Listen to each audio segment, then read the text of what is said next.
Test, test, test, test. Are you ready? I am. Test, test, test, test, test, test. Ready? Test, test, test. Test, test, test, test. Can't hear me? Can't hear me? Test, test, test, test. Test, All right. test, test, test, test. You guys ready? That's it? Because you know we're about to come back. Test, test, test, test, test. Is it up? Test, test, test. Can you hear me, man? Hello? Hello? Hello?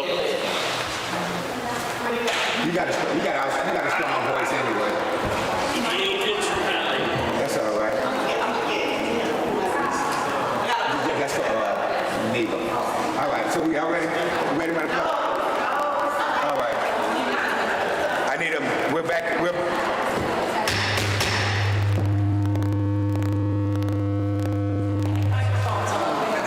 Please, let's quiet down, please. We're still in session. Item F1A. I like a motion to table. Can I have a motion to table item F1A, motion to approve possible settlement agreement for Aqua Water. So moved. Moved by Brooks, second by Thompson. Roll call, please. Madam Clerk. Trustee Lewis. Both sides. Trustee McFadden. Both sides. Trustee Fulcher. Both sides.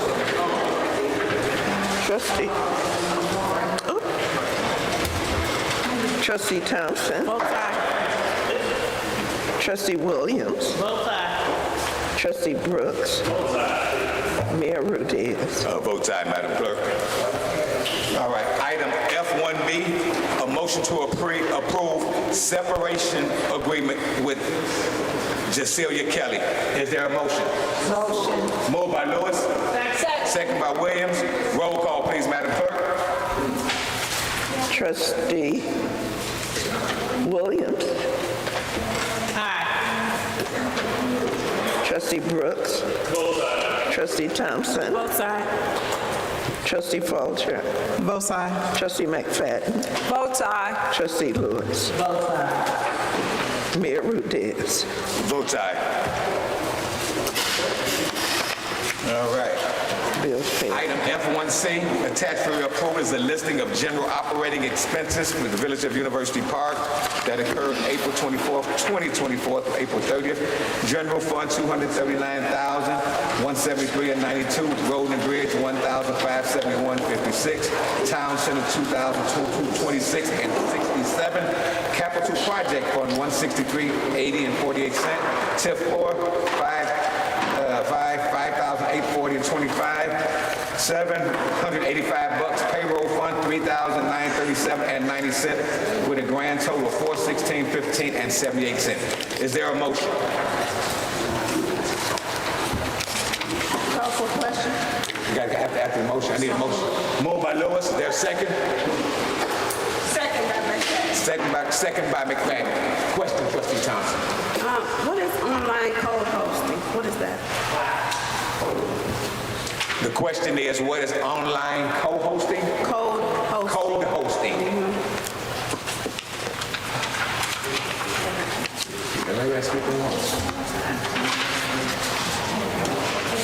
Where's that, Trustee? That is on the first page, check number 799. Civic Plus LLC online code. Oh, that's our software. That's our software. That's just a renewal. Okay. And then also, 857. Try. Same page, trustee? No, second page. Replace DVR for the golf course. The DVR that was taken out. Why do we need a DVR? For video recording for the camera system. It was not without. Yes, and we had to and the DVR is what records and what keeps stores the security cameras. You saying DVR, not DVR. D as in Victor, V as in Victor? D is in David, DVR. DVR, okay. Okay. That's it.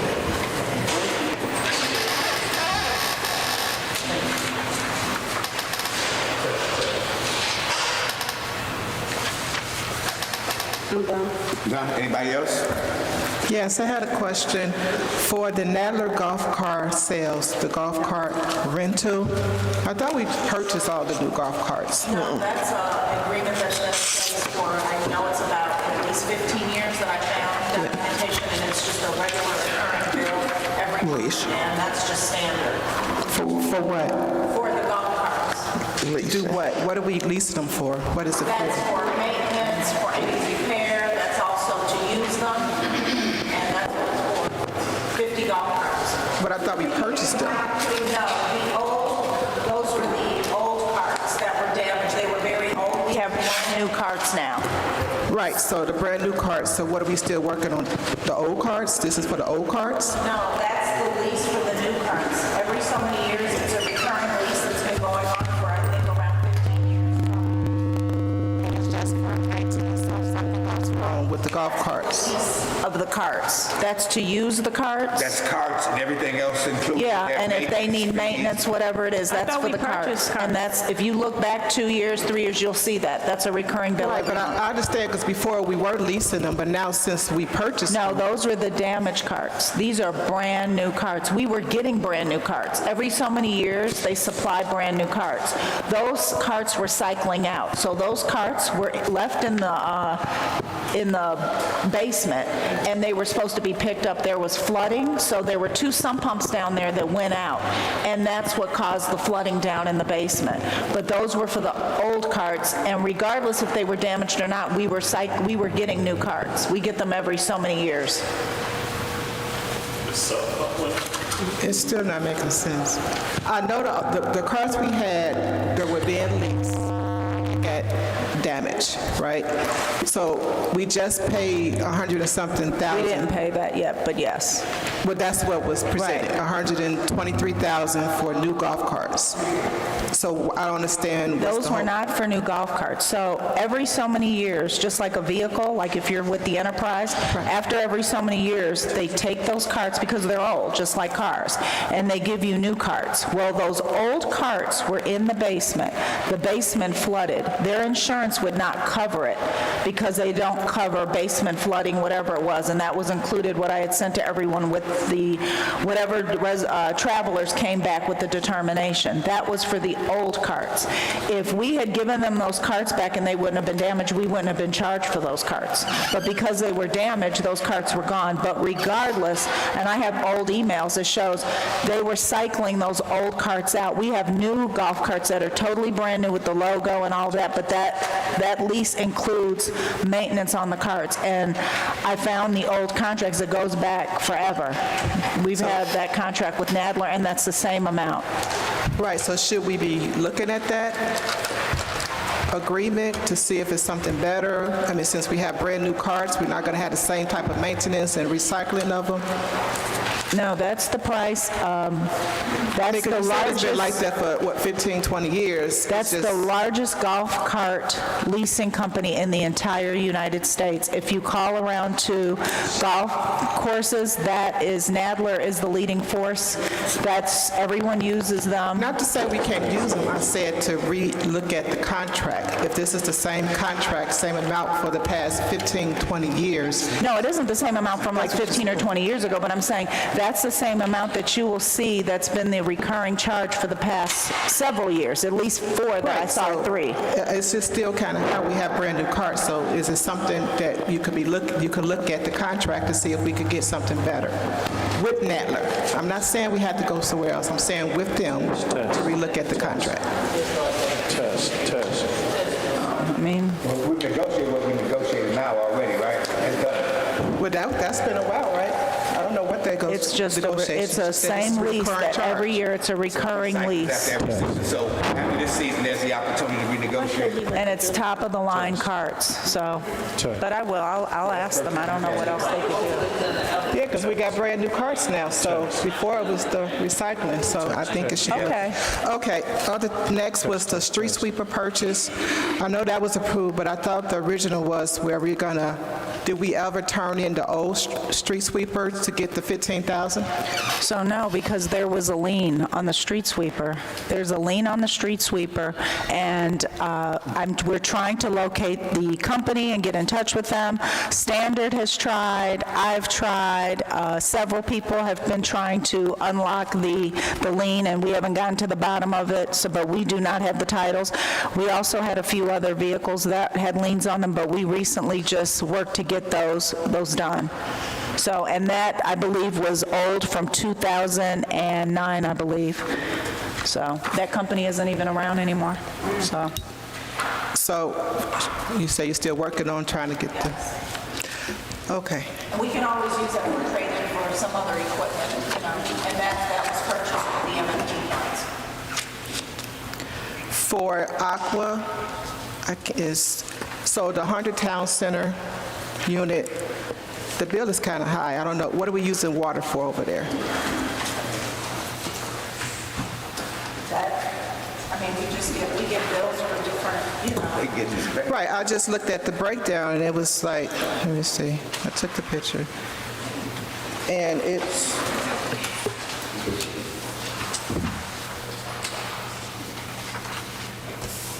all right, let me go to it. It's $1,200 in total. I don't know what all that covers, but it was $1,200 for the 100 Town Center. There was a leak in there at one point, but that was a couple months ago, or whatever, this winter. Okay, so that definitely should be coming down. The leak is fixed? Yeah. Okay, because that's pretty high for a unit that we're not using. And this is several months. Also for Stanley W. Pagoric, the legal hearings, are we using him, this attorney at all? Right, okay, I just wanted to make sure. It just says, Because he submitted them, you know, at once, those are everybody bills as well. So that's, but that's for the night court, that's how much he charges per month. okay, just wanted to make sure. Those were my questions. All right. Anybody else? Roll call, please, Madam Clerk, for bills payable. Trustee Lewis. Trustee McFadden. Both sides. Trustee Falter. Both sides. Trustee Thompson. Both sides. Trustee Williams. Both sides. Trustee Brooks. Abstain. Mayor Rudez. Both sides to pay the bills. All right.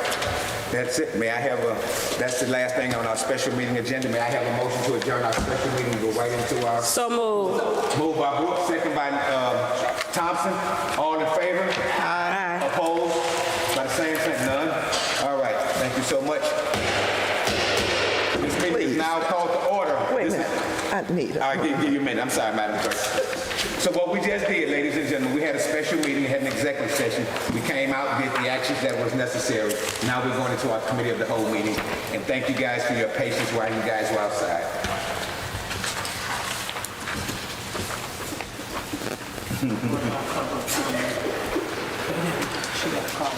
Is that the lady who filed the petitions?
Trustee Lewis. Present.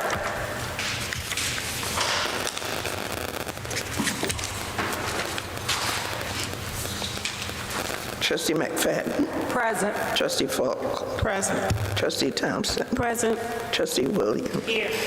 Trustee Brooks. Present. Mayor Rudez. I'm here. We're not gonna do the pledge of allegiance. We just do it prior to. All right, so we'll go right into our general public comments. Sergeant, what do you got tonight, sir?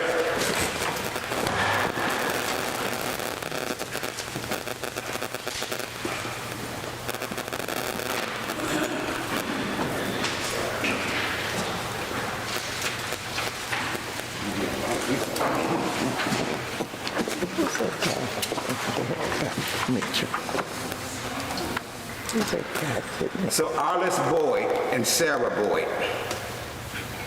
Who's that sitting next to Mitchell? What's his name?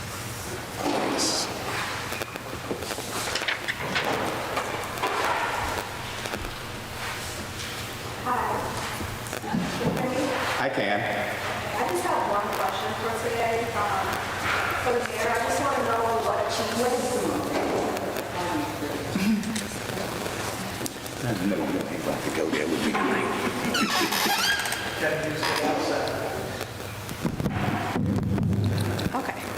Okay, you can hear me now. I sure can. Okay, I just have one question for today. I just want to know what achievements are you most proud about within our village? The forward progress. I'm sorry. The forward progress. Her name is Arliss Boyd. Would you name at least 3? Well, I'm not going to do that right now. I'll tell you what I'll do is I'll invite you to our June 8th town hall meeting, and you'll see the full repertoire on what this village has done since 2019, okay? So please join us. There's nothing you can just, Not tonight. that you're proud about? Okay. I'm proud of a lot of things, but I'm not here for that tonight. All right.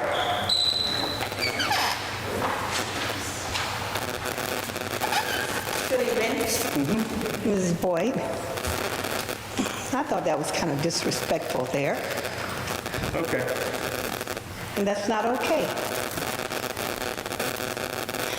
That's one of the things that I'm very concerned about, the lack of vibrancy in the community, the peace, the harmony, and the creativity for the village, coming from the trustees. I would like to see more harmony here.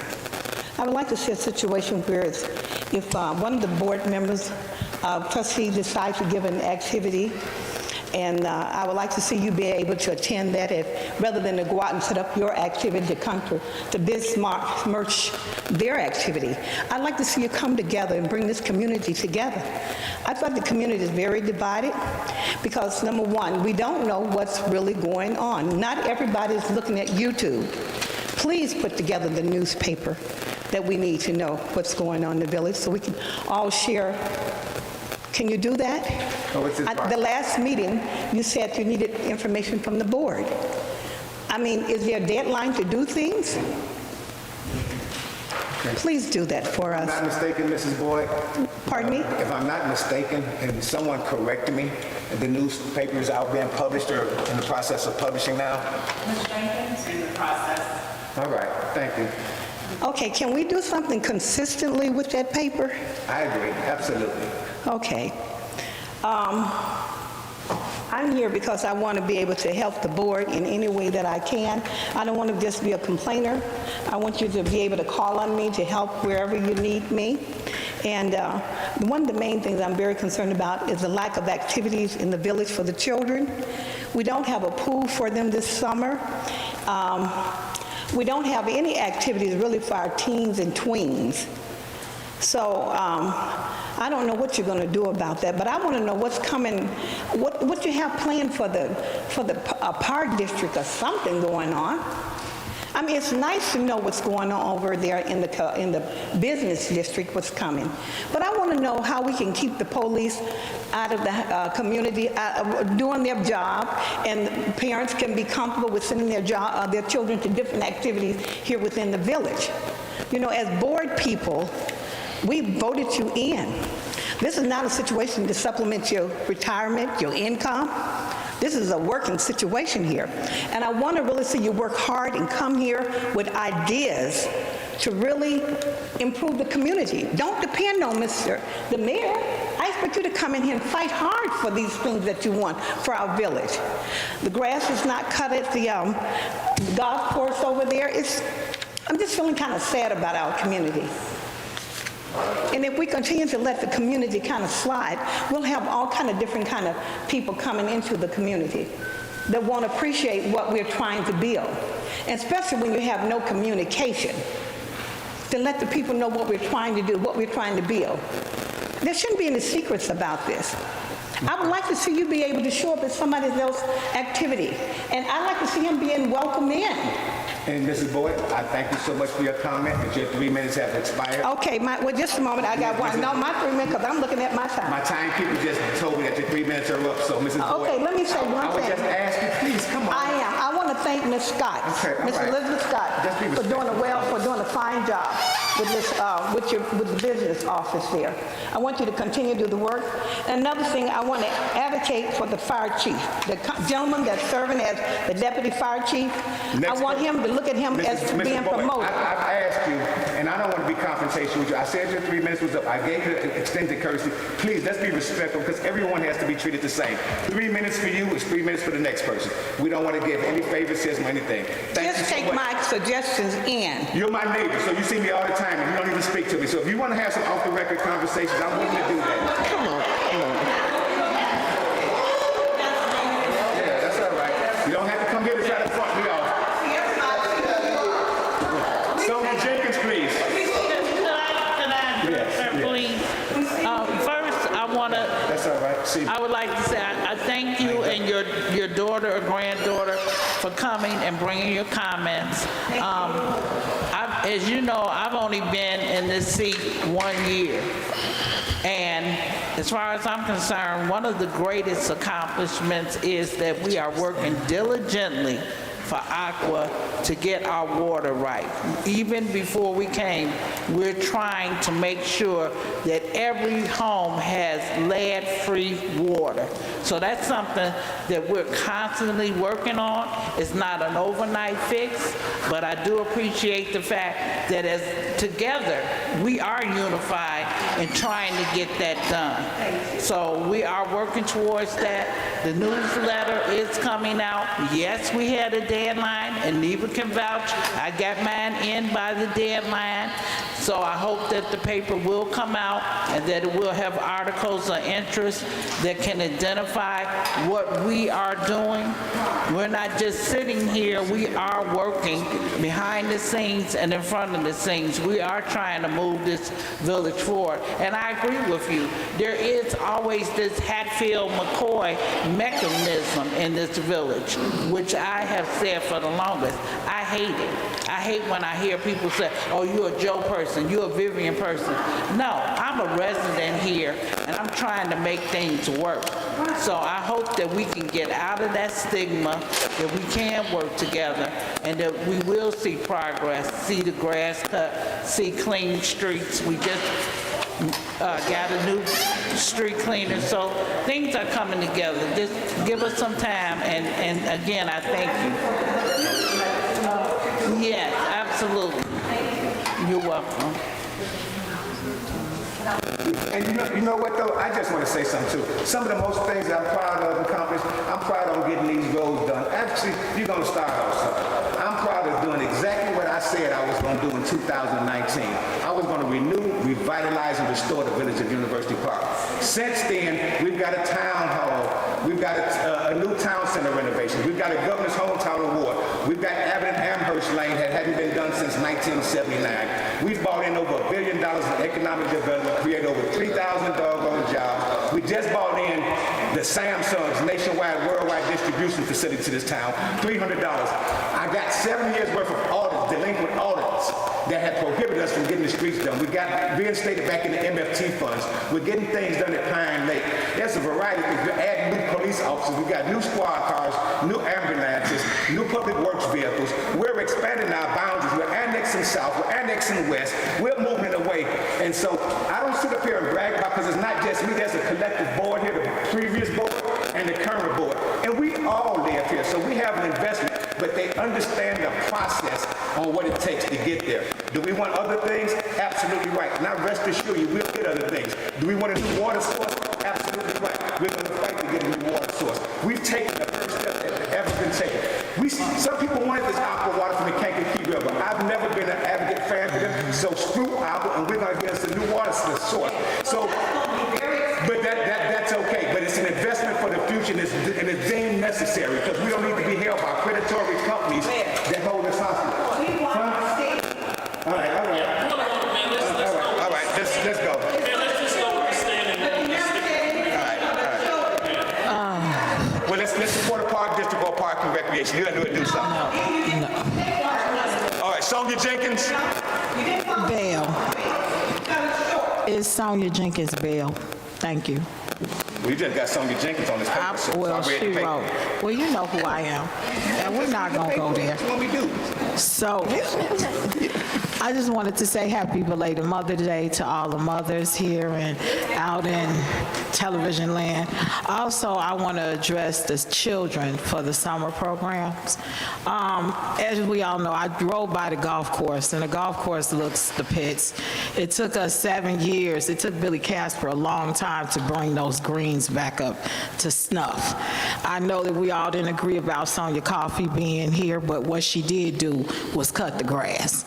And she made sure that the golf course was in plain condition. That is unacceptable. If the golf course is closed, and my question is to the board, if the golf course is not operating, and we were putting $70-some thousand a month into this every month religiously, I'm trying to understand where's our programming for our children. Our children have, and this has not been discussed. If it was discussed, you'll have programming in place. You don't wait to the day before Thanksgiving dinner to buy the turkey. So they need something to do. I was out in the parks recently, and there was so many children running around. We can only imagine what they're going to be doing when school is out. And this was on a Friday evening. Also, I want to ask one of the trustees, Ms. Donna Fulcher, our baseball organization at one point had promised a batting cage. That's something for the children to do. I noticed in Palmer Park it was not done, and I wanted to know when it was coming, is it coming, or is it coming? I don't have any, I don't know. So my thing is that we have to stop putting all of this back and forth and make sure that our children are secure over the summer, because no parent should have to bury a child. Nobody needs to go to jail. Nobody needs to do all of these things that children do when they have nothing to do. The village has the funding, and they need to do what needs to be done. Also, our Deputy Chief Richards was not here when I was last up here, and I want to thank him for all of the diligent service that his fire department did in assisting me with my dad over the years until his transition. So I want to thank you and let you know that you did a remarkable job with our family, and I just support you in everything that you do for this community and with this community. Also, I would like to thank the chief as well. He makes sure that things are done in the community, that people are safe. Welcome to the new public director. I don't know him. I do miss my former director, Darrell. I do miss him. I see him, and I'm glad that he's here tonight. And I'm not going to go there about him, but you know what we need, and you need to fix it. So that is all I have to say, and thank you, board, and you all are doing a magnificent job and things. The gas station is coming, the truck stop is coming along, woohoo. My husband won't have to park all the way in Joliet. He could park over there in University Park, and I'll have to drive at 2 o'clock in the morning. So I'm so grateful for that, and that's revenue for us, money for us, and things for our children to do. Casino. Thank you. Casino. So yeah, that's our casino, because our travel centers are 24/7, 365 retail revenue generating things. So we'll actually, sooner or later, there's a method to the madness that will spill into the community, and the community will benefit. But let me just say this to you. You're an ex-trustee.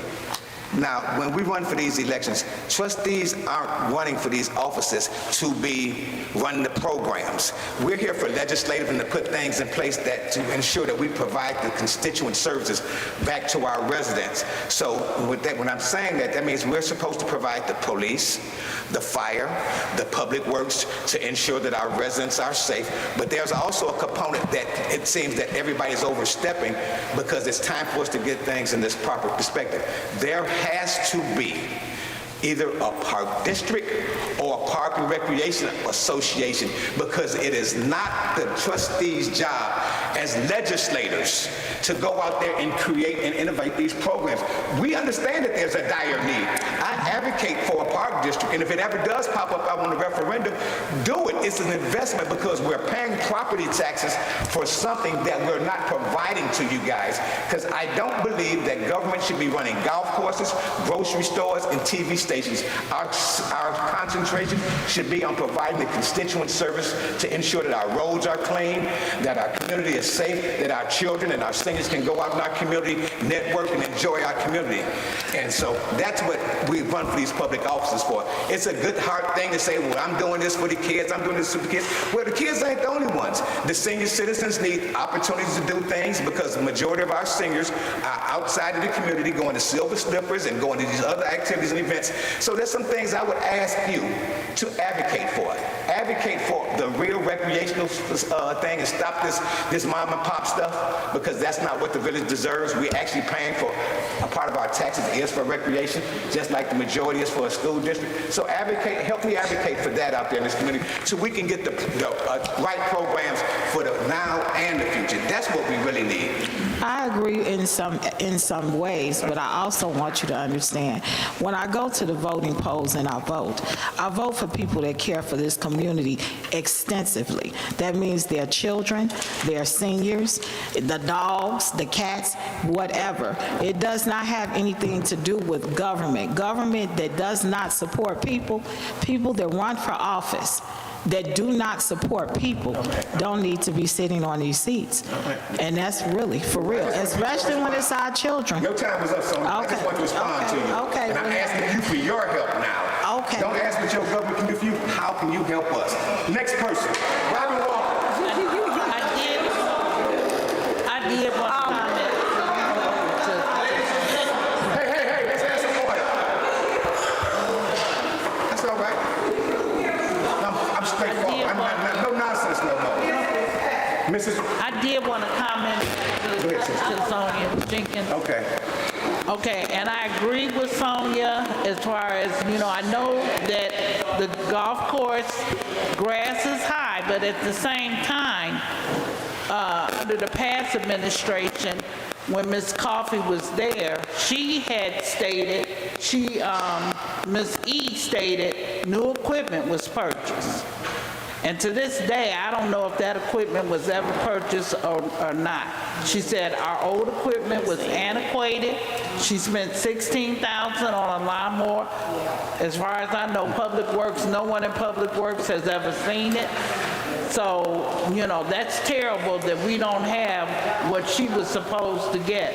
And as far as the children, I told them about, at the last meeting or two, I said, we do need activities for the children, and I don't understand why Industrial Park can't, those owners give 5 or 10 of our kids, all those businesses should be able to afford to give our children jobs. Governor State should be able to give them internships. There should be something going on for our children other than them running the streets, because he's going to have his hands full if we don't get this under control. So I'm for whatever we can come up with. Community block club, they're always coming up with innovative stuff. We have to think outside the box and get the community and our teens and tweens some kind of program for them. And that's all I have to say on that. Trustee McFadden. My remark is to the Boyds. Did you come to the Mother's Day event at the golf course on Sunday? Okay. Okay. Well, what I wanted to say.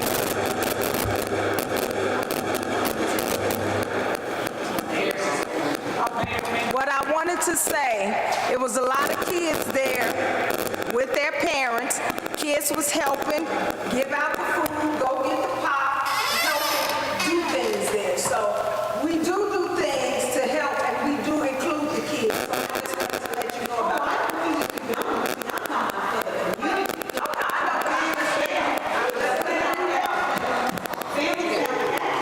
Okay.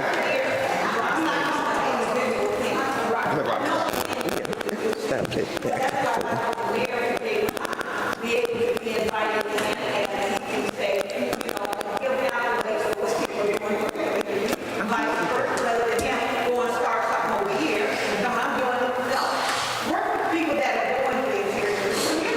I'm just letting you know, there was plenty of kids there doing their parts and having a good time too.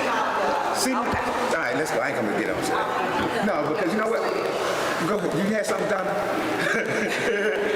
Robin, I'm sorry. Go right ahead. So, we need a place on too. You can. Because I almost didn't see the kids out. They still talk. All right. Let's go, Mrs. Walker. Leave her. Mrs. Walker at the podium. Okay, so with what was just said, as far as Parks and Recs, I know there are some people on the board that knows about getting that done. I thought we were gonna, in the process of y'all starting the parks, trying to get the Parks and Recs back up and going, is that not? There's a variety of conversations. No conversations yet? We're looking at facilities. There's a lot of conversation. Trust me, there's no one on this board that doesn't know the need and understand the need. We're working our very best to get our financial house in order. We want to build a new village hall and a rec center and everything. There's definitely something in place. And that's when we had these town hall meetings. We can have open dialogue. And the only reason I was not tripping with Ms. Boyd, because we are like neighbors. And I'll never meet no strangers. So we can always have these conversations. It's just general conversations. I welcome that. So when I see people that see me all the time and me and the feel like, I feel like I'm being attacked, and I'm just going to be straightforward with you. So it's no offense to you or anything like that. All right, there we go. All right. So, Mayor, the half the time while we come here is it's for the record. So nobody's really trying to attack you, but it's just for the manner of it being on a part of record. That's normally the reason why people come here, is so it's public record. So my question that I have, though, is for Village Manager Scott. Was there any written document or any email or verbal given to either Trustee Fulcher or David Savier regarding baseball and not being able to purchase the items that's been needed for the last 2 years? Was there any I don't understand what you're speaking of, a verbal warning? So we were supposed to have been purchasing batting cages. So I'm not getting in that, and I've told you this before, and I'm saying this respectfully. This is in court. You all are in court. I work on the government side. Why would I give her a verbal warning or any type of warning? So Saying that that it conversation, couldn't be I'm going to tell you purchased. right now, I'm not entertaining it. That is illegal. That has nothing to do with me. I'm not part of the baseball organization. So I'm not, you keep trying to input me in something that I don't belong in, and what you're doing is you're putting the village in legal jeopardy. I am not going to cause the village any lawsuits because you're trying to make me do things that I should not be involved in, and that's all I'm going to say about it. Okay, so for clarification, I'm not trying to put the village in anything. I was told by the village board a year ago in April that it was fine to purchase these items. So now I'm hearing that it's something different. So I just wanted to know, I didn't receive anything in writing, so I am questioning, is there something that's in writing stating the opposite? So can I say something? And you can stop her time. 3 minutes, Neva. All right. Public comments are just that. I have always I've been doing this for over 20 years, and I always tell clients, this is not an exchange session. And so I never recommend you all, meaning the board, having these exchanges because the Open Meetings Act only requires that you allow them to make public comments. What my experience with boards is that you take the information and you say, this person will get back to you within 24 hours. This person will get back to you. There is nothing that requires the board to have exchanges. And when you are asked to respond to something on the fly, you are 9 times out of 10 not giving thorough information. So I think it would be just great for the audience to understand you cannot approach the podium and expect answers and then get upset when they don't give them. They're not required to. The only thing they're required to do is allow you your 3 minutes to speak. And I think that it's unfair to you all as members to try to give these answers on the fly when you don't necessarily have all the information. It's not thorough, it's not fair to you, it's not fair to them, because sometimes you have to backpedal and say, oh, well, I'm sorry, I said this, but it means this. So I just really needed to say that because this happens every board meeting, and you're not required to have these exchanges. It's just public comment. That's it. That's fair, I understand that. So then my question is, can I please have something back answering my question? Because half the time we're not answering, well, 90% of the time we're not answered at all. So I'm asking for a response back. I need to know that information because I know what was last told to me that we could purchase, and now I'm hearing something different, so I just need to know. Okay. Madam Clerk? Is that a yay or a nay? Can the items be purchased? That's what I need to know. Madam Clerk, you want to say something? Who gave you that information? Let's not go back to J-Mac. Let's not go. That's what she needs to ask, that's all. Yeah. That's what she needs. Well, I was asking the village manager because it would have had to come from her, if anything. So if it was something stated that we couldn't, I know that's who it would have come from. So that's why I was So asking. you doing baseball too? Huh? You doing baseball as well? Yes, yeah. Oh, okay. Yeah. All right. Thank you. Okay. Tim Robinson. Lord. And you know what? Also, let me guys tell you this. This is what happens during the public comment section. Either we use 30 minutes for public comment section, and those who don't get the opportunity to speak will have the opportunity at the next meeting, and those who do, we'll utilize those 3 minutes. I think we've almost exceeded our 30 minutes for the public comment section. Yes, sir. I think I had gave a point of order maybe about 15 minutes ago. You absolutely did. That we go with the standing rule. I don't know if I don't know how many we had of 3 minutes, but actually I know it has been 30 minutes. Okay. So see, Mr. How Robinson. many names we have on the list before? Now, I have Tim Robinson, Randy Alexander, Chris Derrick, and Deborah Stroud. Okay. But we also have to be fair because trustees of the Bear has... Point of order. I asked for the standing rule. I'm just saying that for tonight that we stay strictly with our 3 minute.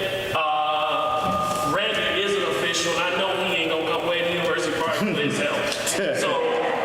So yeah, if we can go right through it. And if I could, we do have a policy on public comments. I will try and get that to Neva, and maybe you can post it on our website. All right, Mr. Robinson, make it quick, 'cause you're the last one for the I'm night. just going to give everybody an update on what's happening with the memorial ceremony. So far, we're in line for everything to go right. What's his name? We're going to do the final walkthrough on the 23rd, 24th, and 25th. And also, the flag is in.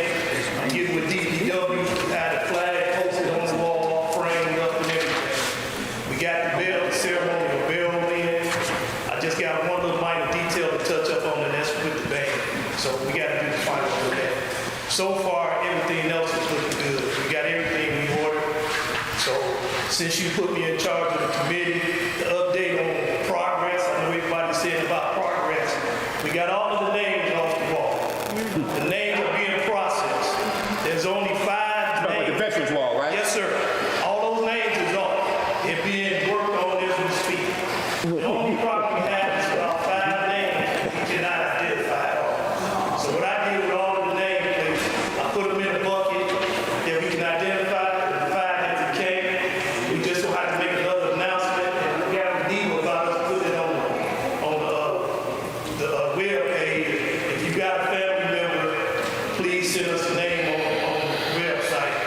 we can't identify them. I don't want to admit anybody's name. So we got that problem fixed. So Mayor wanted me to put this veteran committee together and get it rolling. That's exactly what I did. I got the support from his people in the township. So this is my personal reaction and interaction with the group. They have gave me 100% support. Thank you. That was good to know that. And I will defend that to this day. They gave me the support I needed. I got to go through a crawl, walk, run phase. So I'm going through the crawl phase. We got it established. So once we get everything else together, we'll make the program better. But I do have the support I need, and that's all I need. But it's one thing to be the problem, and one thing to be the solution.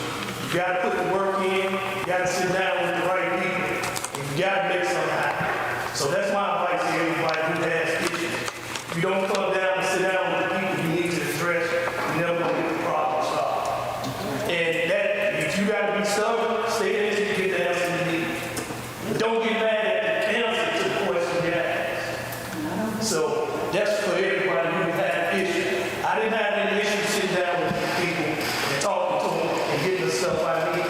But they knew I wouldn't leave until I got my answer. So that is progress, and they being very transparent, and that's just my personal interaction. I'll be around to answer questions if anybody got anything about the memorial ceremony. Yeah, if you get that website, we will put that on the website. It will be available for the website. There it is. All right, and Trustee Thompson has the form, which is the liaison to the Veterans Committee. So those guys are working. It's going to be a good thing as we start making new things happen for the community. Thank you so much, sir. Have a great day. All right, unfortunately, we are ending our public comments. That is it. We're going to move forward with our regular discussion agenda. And I don't think Mr. Alexander and Mrs. Admore were public comments, so all right, we'll be good.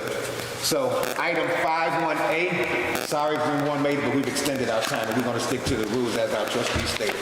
Discussion of IT contracting consulting company Guarantee Technical Service and Consulting, Inc., abbreviation GTSAC. Is there someone there to represent the company? All right. I wanted to say a couple things before the gentleman speaks. So we don't have any other quotes, because I know a lot of people ask me that, where are the additional quotes. This company has been in our village handling our IT for, is it over a decade? Close to a decade. I'm going to be honest, I had no idea they were in the village. A lot of people had no idea that they were being subcontracted out to do our IT work. I had some concerns because, as you may or may not be aware, when people have access to some of our information, such as leads, the chief can speak on this, Chief Mitchell, police chief, there's backgrounds and certain things that need to be done to make sure that our information is safe and secure. So I had some concerns. However, I did have several meetings with them. He'll tell you about some of the communities that he works in. I did speak with the village manager in Richton Park. They've been there for 15 years, and he said that they come highly recommended. They do very good work. I've had issues with my computer for over 2 months. Emails were disappearing. Attachments couldn't open. I couldn't even access my emails. So they were called in to fix the problem, and I had no idea, and I ended up finding out that a lot of our IT work has been done through them. So I'm really interested. Most municipalities, I think you told me that we're the only municipality that you do not have an agreement with. Any IT company that does work on our government stuff should have an agreement. So that is why I'm bringing this before the board. They've been doing the work for so long. strong. Their rates are really low. I was surprised that apparently we've been getting invoiced for this. Some of the stuff they weren't even being paid for. But you can please take the floor and explain your business and what you do in some of the other municipalities that you're currently in, please. Thank you, Village Manager. Good evening, Mayor, board members. My name is Daniel Evans. I'm a co-owner and vice president of Guaranteed Technical Services and Consulting. We've been incorporated since the year 2000, so we've been in business for approximately 24 years. All of our consultants on staff have approximately 20 to 25 years of experience individually. We are in the communities all around you, Richland Park, Village of Stager, Village of Crete, Village of Lamont, South Chicago Heights, and so on and so forth. We also service the Madison School District 162 and Southland College Prep High School, where I actively sit as the Director of Technology for the entire district. I manage 8 schools collectively, so we have a wealth of knowledge and experience. Not to mention, we have been servicing your municipality somewhat in the background, supplementing your existing IT services. Our police service as well? Yes, sir. Yes, sir. So we have put in some of your infrastructure in your police department and your village hall, and we have been, like I said, stated earlier, supplementing the existing services going on from the village for several years. Again, we're all around you. We've tried through various administrations. I know we've had some turnover over the last several years to get a contract. It fell on deaf ears until Ms. Scott. We met with her. As she mentioned, she spoke to a village manager of the village of Richland Park, where, as she mentioned, we've been in there for 15 years providing support for them. We are their IT organization. They do not have an IT person there. So, yes, sir. So let me just get this understanding. You're not an on-site IT person. You're an independent company, because Crete always tell me they spend about $45,000 a year for their IT, and that covers just about everything that they do, and it's phenomenal. I like what they do over there. Is that what you do? Is that your work? Yes, sir. That is our work. So we are at the Village of Crete.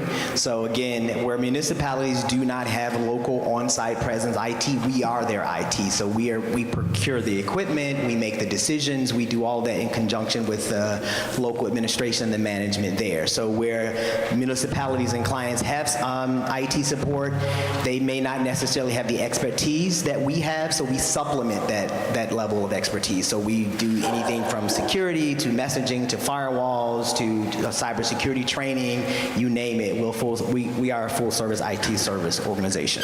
Okay. So when you go into these other municipalities, when you deal with their police services, isn't there a certain type of security clearance they go? Because that's a very, very sensitive system, and it has our heartbeat there. Yes, sir. So have you had clearance here to do that? Have you gone? Yes, sir. Our employees, whoever the employees on site that is responsible for the organization, will be certified in. No, I mean previously. Yes, sir. Mm-hmm. Okay. They worked here for years and there was no clearance, and from my understanding, they got it around 2 years ago. Am I correct? I think that's true. They have to run a background check, yes. Yes, so it should have been updated, and since they had been here prior to their arrival, they should have had background. Well, they're not running leads.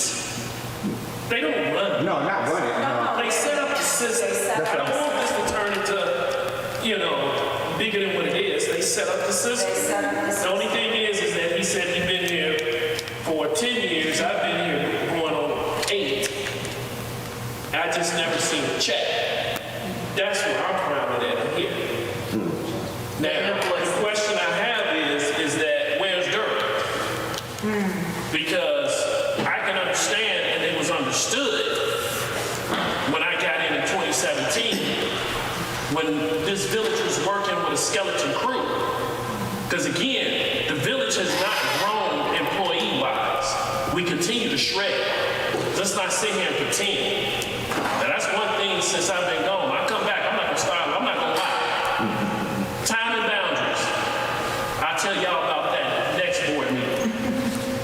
Because that's what we wasted. Time and boundaries need to be set. And what I don't understand is that the IT person should be sitting here explaining saying, what work has he done? Or what has he called him for? Because I'm looking at the name and I'm just outdone. That doesn't mean that I don't disagree with you. What I'm upset about is once again, there's something going on in the village. And what I'm not liking, for almost 2 years now, everything seems to be coming up. We're doing this, and it's it's catastrophic. We shouldn't have been doing this. Stop it. It's a lot that's been going on. It's a lot that was going on when I got in 2017. To be honest, Ms. Scott, you ain't gonna be the first village manager, and probably ain't gonna be the last village manager. They come in here and say that this village is just out of order. From now on, if it's something that in this village that needs to be done, it just needs to be done. I don't care about Richmond Park anymore. I did have an opportunity to look at 1 or 2 village meetings when I was at home. I don't care about anybody else. I don't care about no other municipalities anymore, man. This is University Park. Home. Because we're going to have a conversation, especially when it comes to an ordinance set 18 that I passed in reference to the fire chief. I'm not finished. But I really would like to hear from the IT person. Why is it, how often did Durrell use this gentleman? To what extent? And why? And if you haven't been paid, somebody can't be working for free. And the question comes in, is he working and making Durrell look good? Pretty much. Well then, decisions need to be made. I never known Durrell to be that way. But it's something that's not right here. That's my one question. Number 2, Ms. Scott, can we at least get some invoices that I can see when it comes to this young man? Because I'm gonna be honest, before you answer me, is it true that our system is outdated? There's probably some aspects of your system that are outdated. I'm not the consultant who normally is here. My business partner is here, as well as some of our other consultants who I know is working with the board right now to help you guys get your multi-factor authentication set up with Office 365. So there's probably some aspects of it that may be outdated, but again, we've been kind of behind the scenes. So one of the recommendations that we would first make is we would do a network assessment and inventory of all of your systems and then provide a report to see exactly where you are. Okay, because here's my other part. Here's my other part that I'm angry about. I'm gonna be honest. I know for a fact, every time I get an email, it go to somebody else. It's a fact. It's a fact that when John Pate was here, his emails was being bounced. And it's actually, if I'm not mistaken, I don't know if John went to state's attorney or he went to attorney general, but he did get a letter of response in reference to it. Now, that I want to see stop. Because I'll be honest, I've been a trustee since 2017, and really, to be honest, I never trust these phones. I never trust, and when we got the iPad, I really never trust the iPad. Honestly, it was most embarrassing when we first got the iPads. They no longer here, but I got a picture of somebody, a trustee, sitting on his bed. Excuse me, check that. They were on their bed. A picture, and it came to my iPad, and I think I went to Durrell about it. And then at one point, I was locked in my iPad with Karen Lewis. And I was locked with his stuff. And that went on And I for was how locked long? with the treasurer. You don't have my iPad. See, yeah, I was locked in with the treasurer. right. Which treasurer? So, Oh, okay. yeah, so, I called Durrell today trying to get my iPad. I haven't heard from him. But I have another question. right. So I'm gonna yield by saying this. I just gave my point. I didn't lie either.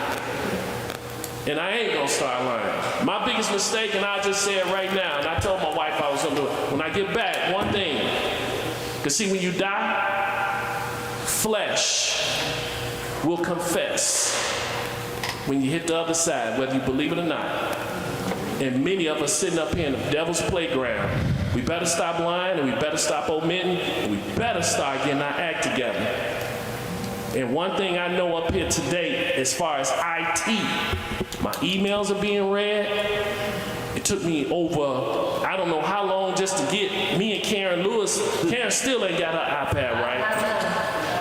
And I'm being told you've been involved for 10 years and I've been here almost 8.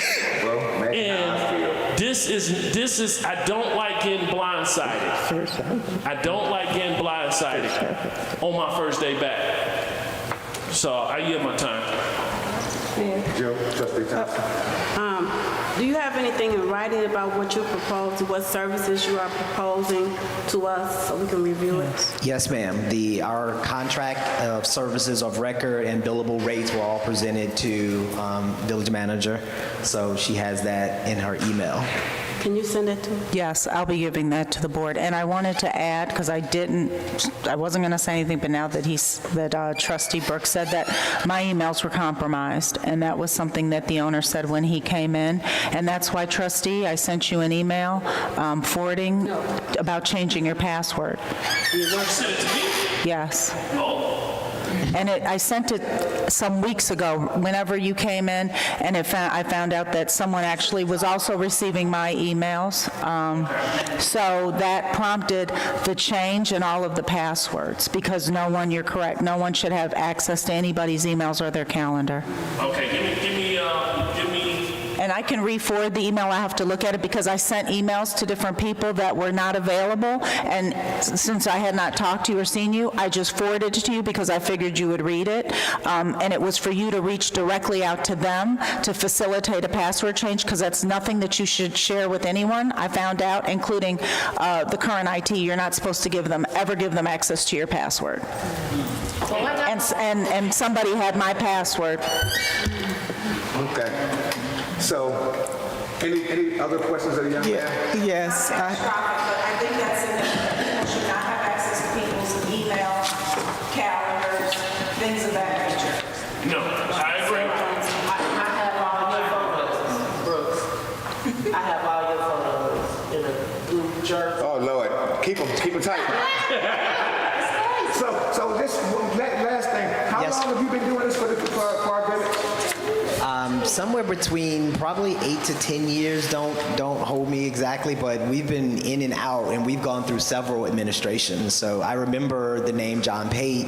I remember Vivian Covington. So yeah, we've been helping you guys for a while. Did anybody know about that? So, yeah, Manager Scott, I would like to see the contract as well. So I'm not sure exactly. The last question, have you been getting paid? Yes, sir. So I think we've caught up.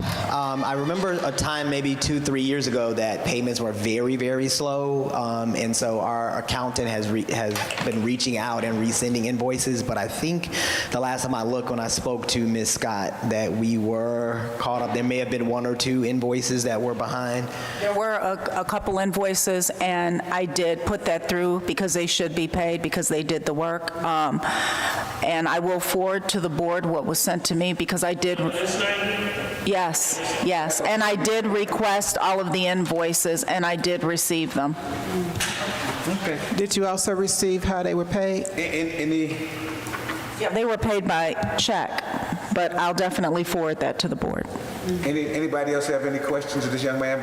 Not until I see the contract. Okay. Well, thank you so much for your time, and what a learning experience. Awesome. Thank you. I appreciate it. You're welcome. Thank you. My name is Daniel Evans. Yes, ma'am. You're welcome. Yes. Yeah. All right, listen. We'll put this next one in. I'll bring it in. Okay. Yeah, because I won't be sure. All right. This item 5.1B, discussion of increasing our transfer stamp from $3 to $5. So just for the record, we can pass it by a board resolution or ordinance, but it still has to be submitted to Will County so it can be voted on as a public referendum. And what this will do is, Manager, what this will increase our revenue.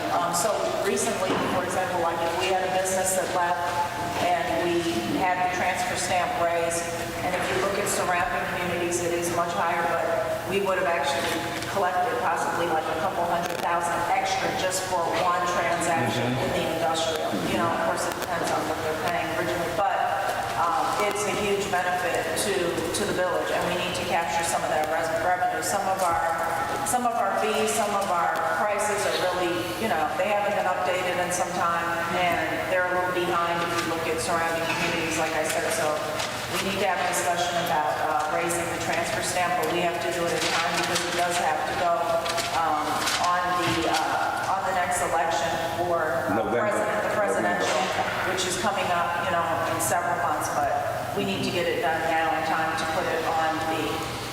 And this is nothing, and we want to make it perfectly clear, this has nothing to do with property taxes or anything of that nature. I thought we raised this under Bessie and Marty was here. Maybe Like it was $1.50. like a buck or something. It used to be a buck. So, Yeah. so we, Then it went so to this is the 3. second. Yeah.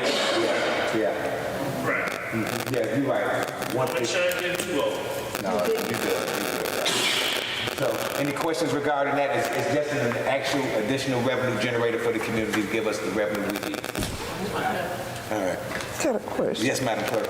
Backing up on the gentleman, what are we going to do? Okay, what are we going to do with the IT consultant? That's the question. First and foremost, we want to see the contract. A lot of us should see the contract. So- We don't even know what the rates are anymore. The question is, do we move forward with the contract, get everybody the contract and move forward? Is that what I'm hearing? Or do you want to see the contract before we say move forward? I would have liked to see the contract before we came here. Right. But then in a timely manner, we can turn around and make sure if everybody's in agreement or have some things with the contract. And his job will be to supplement what Daryl is doing. That's the question. See, that's clarity we need. That's the question. I hear you. Over contract before moving forward. Yeah, the contract. Go for review. Do it that way. All right. I heard you. All right. And can we make sure, because I've seen it, can we make sure that we see the contract and it just don't pop up on the agenda? No, that's good. Okay, my word. My word. All right, it'll be there. And you already have it? Yes, but I'm still reviewing it because I want to make sure that everything that's in that contract should be what's in there. I'm reviewing the things that we need currently, and I want to make sure, I didn't want to put Make sure words in everybody that gets was it. in just a couple days. I get it. That one was directed to the chair. Okay. That's for the chair. I got you. All right. So you guys got to. I want to do something real quick. Move this last item 51C to the end, and just bring up this discussion group with NRGD. They've been very patient, and they've got their people right here. Is that all right, guys? And I'm assuming that they have that. Yeah. So our motion to move 51D up to 51C and make 51C The last item. the last item. I'll second. Motion by Brooks, second by Thompson. Roll call, Madam Clerk.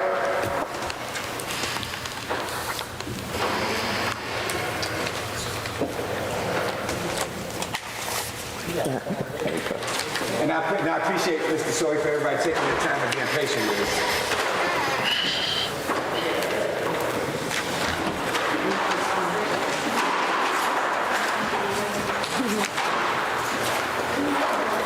Okay. Motion to move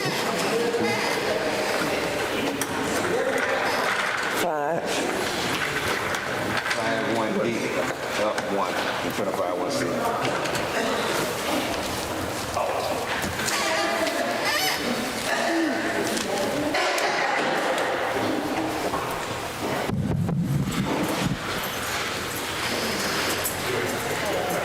Okay, so I'm going to work the room. Wait, one second. who made the motion? Wait a minute. Brooks made the motion, Thompson made the second. We got to do the roll call in order for the promoters. Roll call, Madam Clerk. Wait a minute. Oh, wait a minute.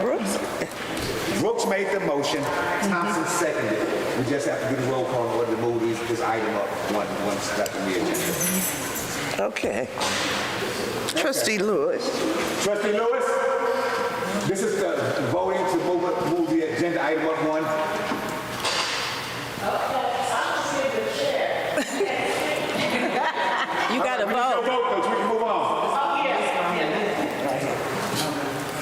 this Trustee McFadden? Are we right there? Oh, Trustee both McFadden. sides. Trustee Fulcher. Trustee Thompson. Both sides. Trustee Williams. Both sides. Mayor Rudez. Trustee, I was coming back to that. Brooks. Trustee Brooks. All right. Thank you so much for you guys' patience. You guys need the lights dimmed or anything, or is it good? It could be just a little different. I don't think we got no dimmers. All right. I appreciate you, Mayor. Absolutely. So I heard you. I heard your constituents today. I'm so happy that we are able to be here. My name is Crystal Lardara. I have my team with me because we are here to help the Village of University Park with many of the concerns that were shared today. I am CEO of Neighborhoods Renew Green Community Development Corporation. I also have my team with me. We have Randy Alexander, we have Don McIntosh, we have Fortune Essence. These young men are here. They're not our entire team. And we have our virtual technology, our virtual technology engineer, software engineer. That the NASA person? That NASA person. So NASA called him on a special project. So what he did was create a video just for you, Mayor, of what it is that we can bring to University Park. And for those of you who don't know where we're going with this, it is my desire as a resident of the Southland to see smart green cities launched in the Southland. And many people can say many things about different municipalities throughout the Southland. My choice as a developer is University Park. And so I choose it because you have an infrastructure, you have the landscaping to be, can I use your words, Mayor? To go from the Flintstones to the Jetsons. That's it. I have, and everyone here is from the Southland as well, but we have a national reach. We want the university, the Village of University Park, to be the first smart green city, cyber city in the Midwest. And we are trying to put you on the map as such.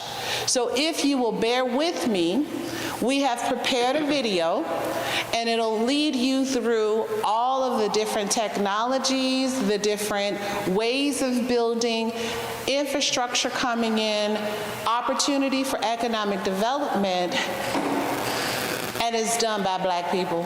All right. So let us not forget workforce development. So, you ready for it? Yeah, I'll take this mic. Go ahead. All right. This is Dr. Fortune Aston. He's been a doctor since he was 22 years old. This is the type of young, absolutely amazing work that we do. And I'm just proud of him. Rightfully so, absolutely. Rightfully so. All right, let's begin. This is John Chandler from WUPC Innovations, and we really appreciate the opportunity to present to you today. It will be JWC Mobile Innovations and NRG CDC presenting your smart green cyber city solution. Without further ado, let me move ahead very quickly. Not sure how much time we have. Our team consists of, again, JWC Mobile Innovations, NRG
they stated, they still have tornadoes and high winds going down like matchboxes. So how do we solve that? We solve that by structured insulated panels. These are called SIP panels, SIP homes. The SIP panels have a real strong core inside, a tight envelope that allows that house to stand fire resistance water. It allows us to build homes faster, stronger, more affordable. As I move through, you'll see exactly what I'm talking about.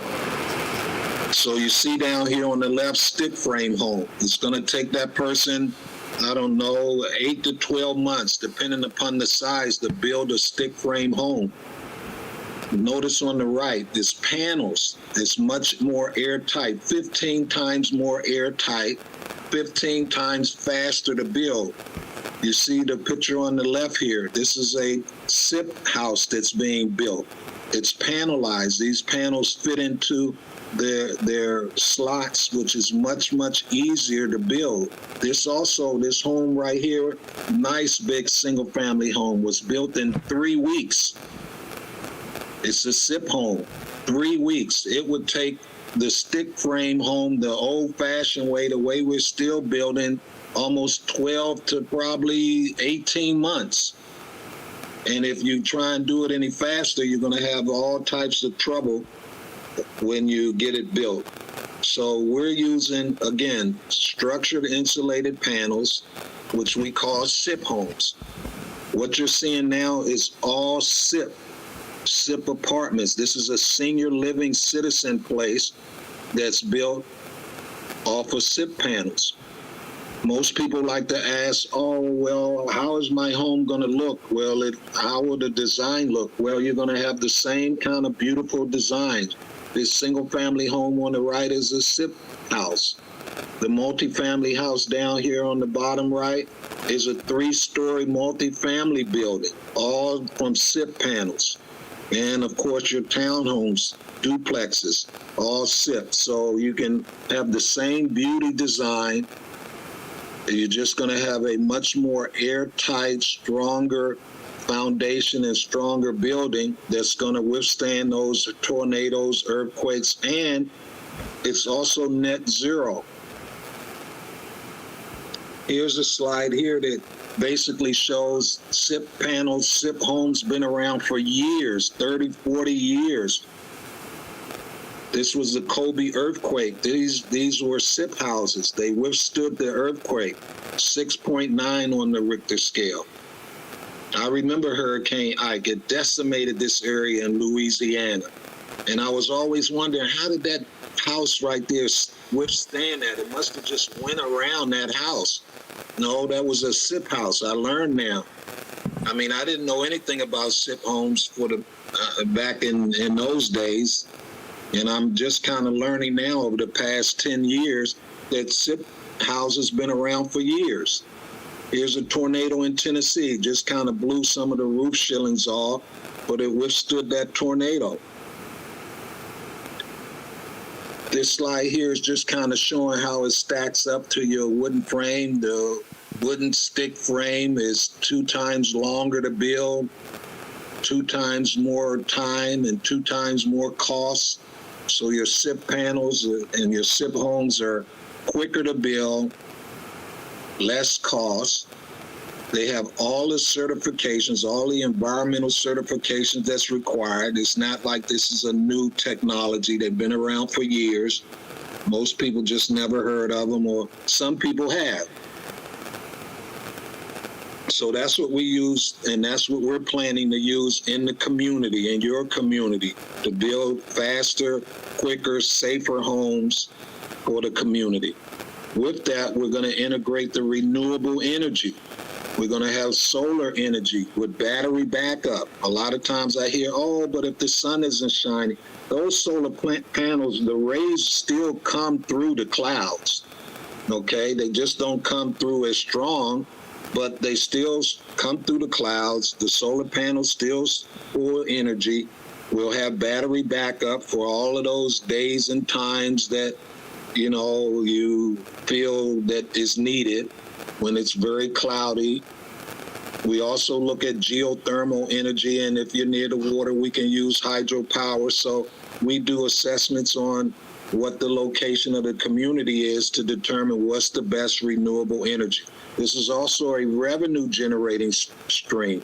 I also should have mentioned that the SIP manufacturer is willing to bring manufacturing to that particular area as well. If there's enough demand, we'll have a manufacturing company there creating jobs, training individuals, providing local revenue for investing that back into the community.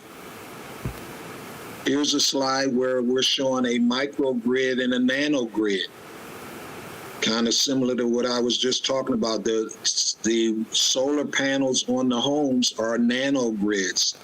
They provide power to the local home. The microgrid sitting outside of here is power backup.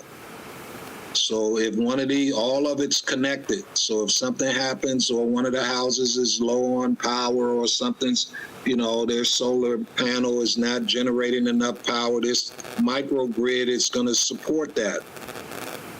So you will never see the degradation of power. This is just an example of a little community here with a school, library, manufacturing building, and so forth. Depending upon how many acres we're talking about, we can certainly bring this type of solution to the community and to the area. We also bring net zero transportation. We're talking about podways. This is a new feature. These podways are being built around the world right now. And let me play a video for you to take a look at that also reinforces kind of what I said about smart green cities.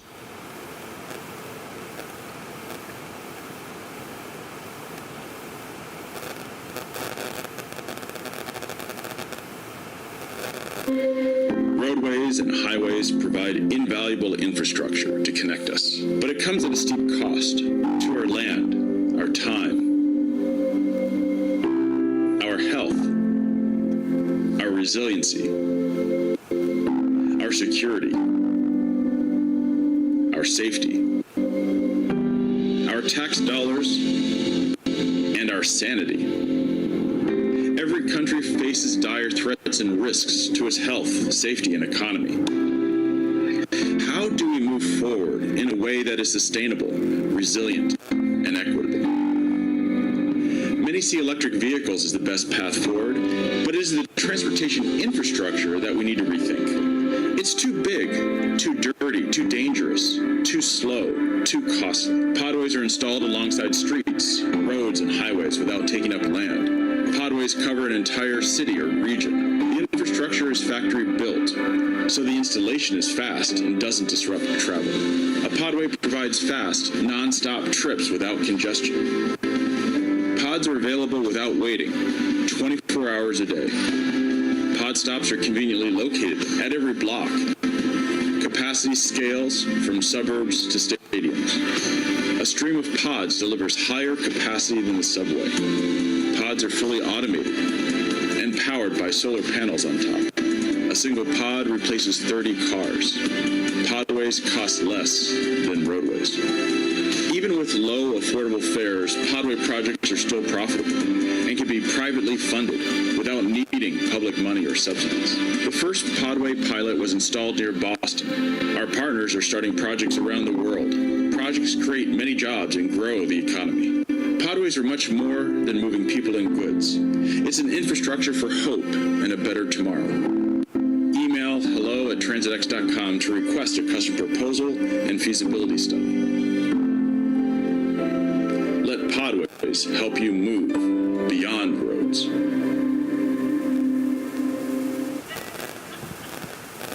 That was my buddy Mike right there presenting the Podways. He's the major owner in TransitX.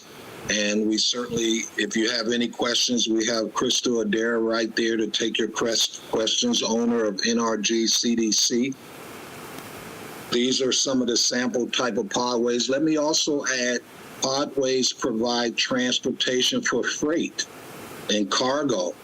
So we could have the actual Podway railing go up to airplanes, and I have videos of different transportation podways carrying freight, cargo to ships, your ports, railway, airway. So we could utilize these podways in many, many different ways, especially when you have a automobile manufacturer put in a plant that's 40, 50, 60 miles outside of town, and the workers don't have transportation to that plant.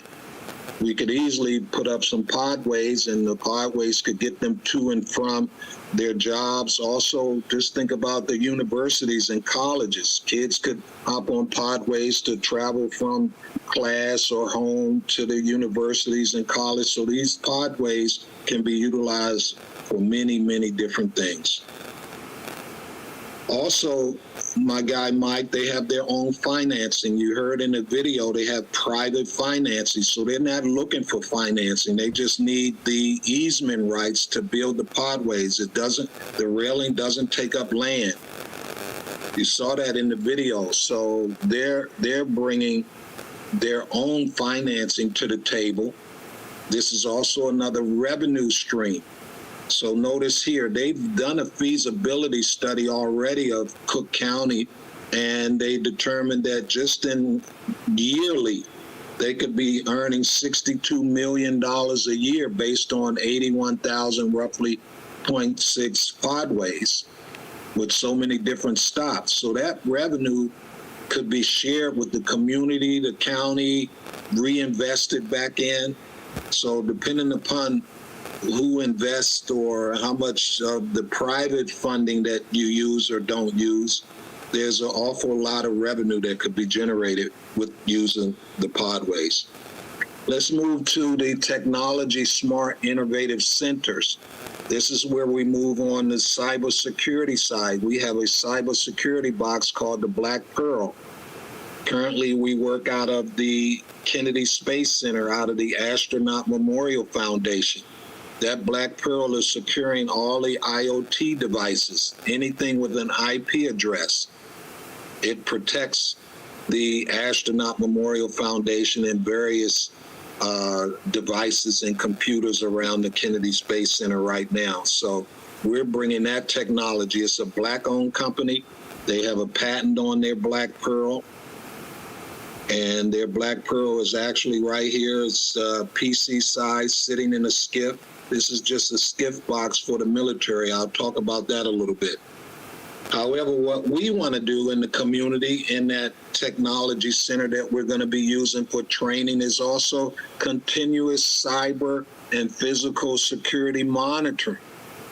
So not only will we be monitoring and maintaining a cyber protection, but we also like to have physical security as well, where now you have a command center helping the community to be safe. So the command center could dispatch an armed guard or a security guard or the police immediately when they see anything. This is continuous monitoring. That continuous monitoring is, and the command center is level 2 and sometimes level 3 with the cybersecurity, level 3 security. This skiff box here is level 5. So your presidents and your military, this is being used by DOD and NSA. I'm sure you probably heard of the skiff boxes, but these are portable skiff boxes that allow any, or I should say they don't allow any tapping or penetration of phone calls, information. I mean, you can't even stand outside this box and hear a conversation. So the military is very high on level 5 security. And we could have that too for the mayors, just in case the mayor or the governors, or, I mean, they're probably already familiar with their, I mean, you can put this in your office. So in your office, you can guarantee that nobody can tap into your line and try to hear your transmission or calls, or even on your computers or cell phones or laptops or what have you. This is our black box, which is a 5G box I've been using this box since 2002. I built 17 training centers in 11 African countries. These was technology community training centers, and we utilized these boxes to provide internet access to the community. It was a revenue stream of sustainability as well for those community centers in Africa. And it handles 3G, 4G, 5G. We have tailored it over the years, but this is your broadband solution. And of course, you guys have broadband dollars. Biden has broadband dollars, infrastructure dollars, smart green city dollars. So there's a lot of budget money out there for the solutions that I'm bringing to you. This right here is my metaverse. The metaverse is going to change the way we do things in the future. You can have things happening in the metaverse first. So our workforce development, I have cybersecurity classes already converted in the metaverse. So you can take those classes regardless of where you are. The metaverse is going to save money, time. Oh my God, it's going to save lives. I mean, even the medical side are doing open heart surgery in the metaverse first. They allow their physicians to over and over and over again work in the metaverse, do that surgery, become very sharp and skilled before they allow them to work on a real life patient. We also use the metaverse for architectural design, so we can build the community in the metaverse first. I'm going to show you a video real quick to show you our metaverse platform, but we can build the community in the metaverse, and you can make changes and do anything you want in the metaverse first to secure and confirm this is what you want, and then we can move that into building the community from the metaverse. Let me show you our metaverse platform. They always show an ad here, so let me let this ad get off of here real quick. Over the age of 55, Our virtual Earth is the world's first real-world real estate simulation metaverse built on the blockchain that exists on and is experienced in the actual real world. What many experts are claiming would be created in the future, as the future, our virtual Earth is excited to announce that the future is launching now. Built on the Binance blockchain, our virtual Earth has created a precise virtual layer over our planet, which allow users to purchase digital plots of land and properties that correspond with actual real-world locations. These plots can not only be purchased, owned, sold, and rented, but even more exciting is that the owner is able to place fully functional properties on their land that, when customized, create incredible value with the first ever fully immersive NFTs. The functionality of these NFTs truly blur the line between physical and virtual reality. During the customization of the NFT, landowners will be able to actually walk into their NFT to decorate it and get it ready for clients, users, fans, members, and more. These NFT owners will be able to create increasing value and revenue not only by the escalation of the property value of their land, but also by actually monetizing the facilities they place on their land. Store owners will be able to sell real products. Homeowners will be able to host parties.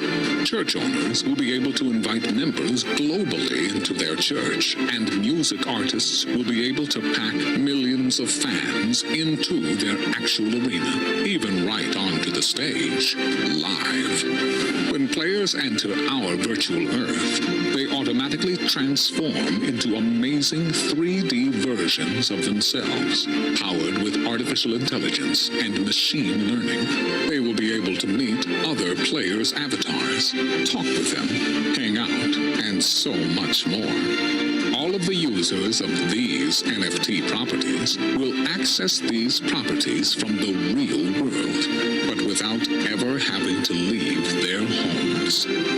Most said it could never happen, while others said maybe one day. We proud to announce it is finally here. Welcome to our virtual Earth. Let me show you another video that we have that highlights our architectural drawings. We've taken one of our architectural drawings, put it in the metaverse. You'll see how we lay it out. This is a SIP home being built. I hope I'm not running out of time, but this is one of our drawings that we have taken and put into the metaverse for training construction workers. We kind of show them how you, oh gosh, how did that jump like that? We kind of show them how you lay out.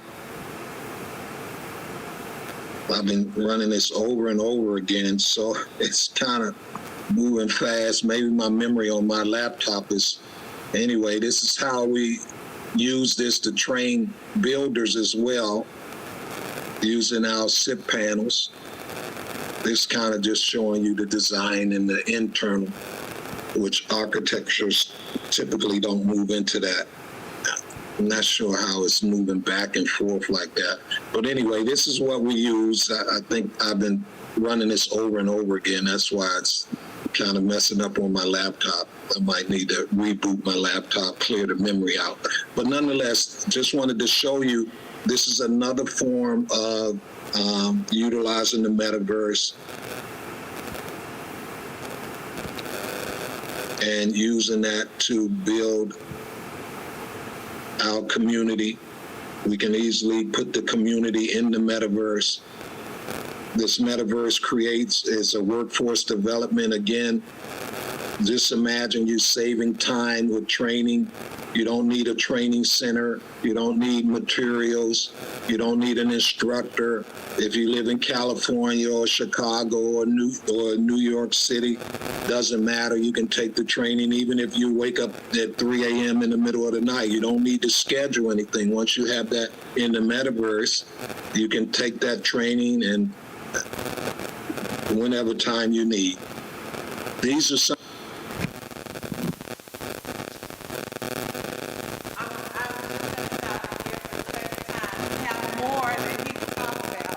talking about a NASA engineer that can take you through so many different components, but this is our Smart Green City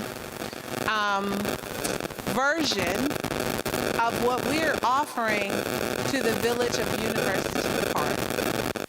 And at this point, I'd like to know if there's any questions. You know I have questions. Go ahead. Like, I have solar panels on my home, and if I wanted to get into you guys' solar panels, would they have to take them off and put the new ones on, or they still use them? Do you really want me to answer that question for you? Huh? Because in reality, solar panels So what? paying you. Exactly. So what we would do, if you saw on that nano grid, the nano grid was not on the solar, and I had him to do a nano grid of what houses that had solar panels on them versus a community solar macro grid. And that macro grid can support a school, a community center, a medical center, and all of the houses. A grocery store. And so if we look at solar or any type of renewable energy, we really should look at it from the perspective of a community. So what I see as an environmentalist specializing in renewable energy, I have a vision that says go geothermal. Geothermal is important to me in the Midwest because solar only takes care of energy. But I got my gas bill last week. And geothermal, it can create a net zero home for all of your energy resources. And it can also build wells so that you can address clean water resources as well.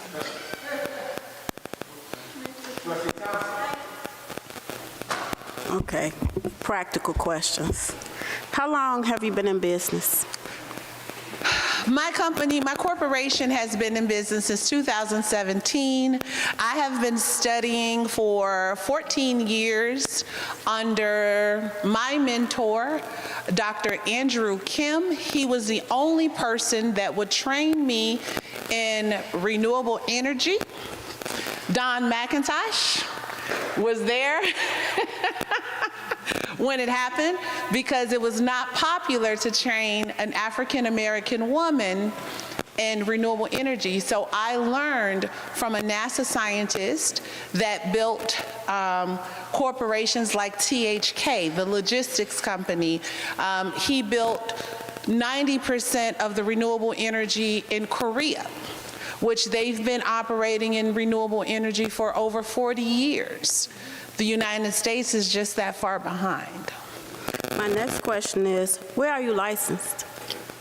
Where am I licensed? Licensed. Girl, in Illinois. Well, I have to ask. But I have a national accreditation for renewable energy. I have an endorsement from the White House. I have endorsements from the Department of Energy. I have endorsements from the USDA. I have endorsements from the Illinois Power Authority. They are asking me to create a project in Illinois because of my minority status. And I don't know if you know about what has happened with ComEd, but ComEd got red flagged by the federal government for not having enough minority generators. They were fined $750 million a year for the next 5 years. So they are trying to encourage, by way of the federal government, more minorities in energy.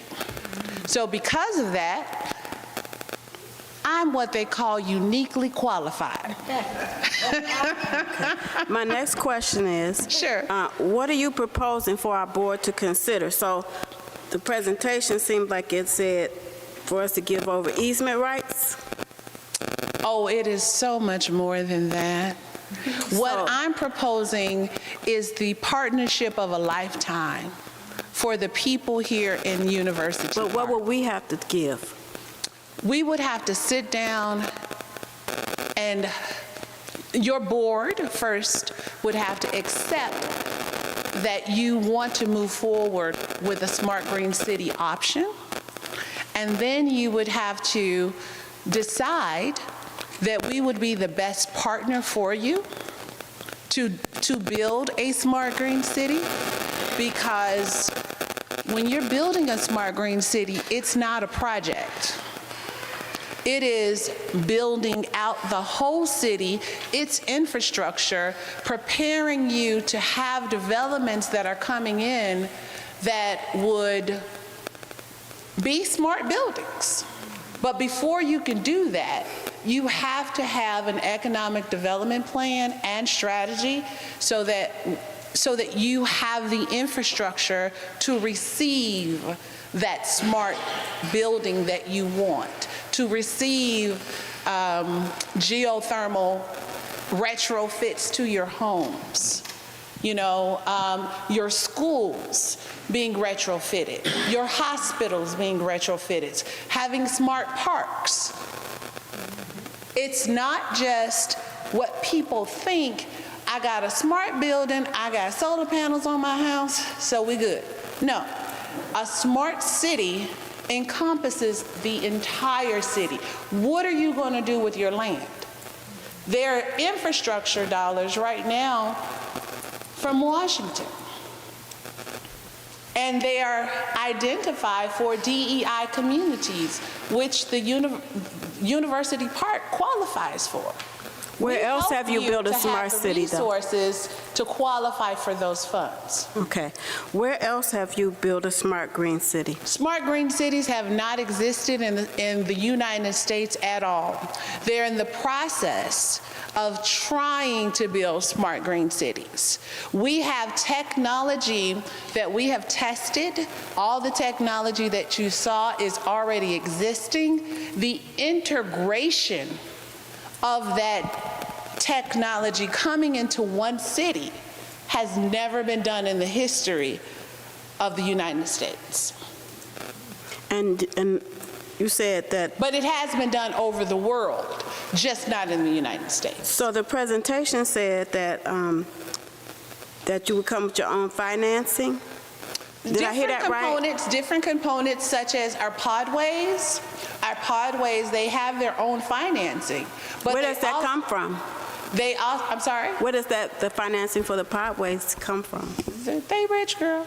They who? They have private investors because they have been But they who? They who? Who is they? Podway.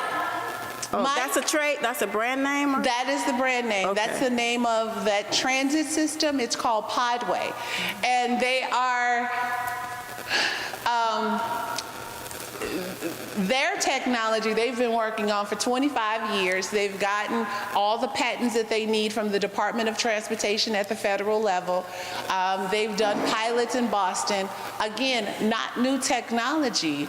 It's just not all of it integrated into one city to make that city the smartest city in the United States.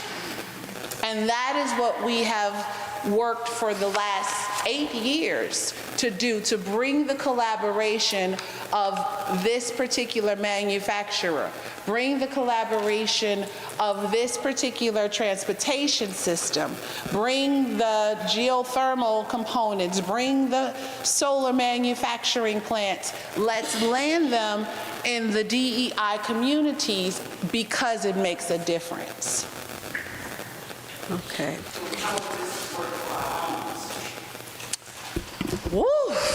She said it with your home will have to be... You can get your house retrofitted in different ways. Now... I have one more question, so... Oh, okay.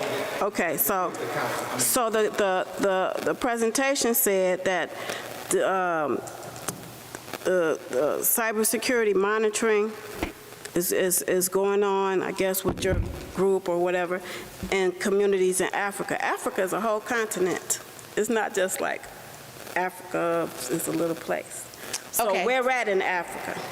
So, so the gentleman that was speaking is not here today because he sits in the Kennedy Space Center What's in his name? Florida.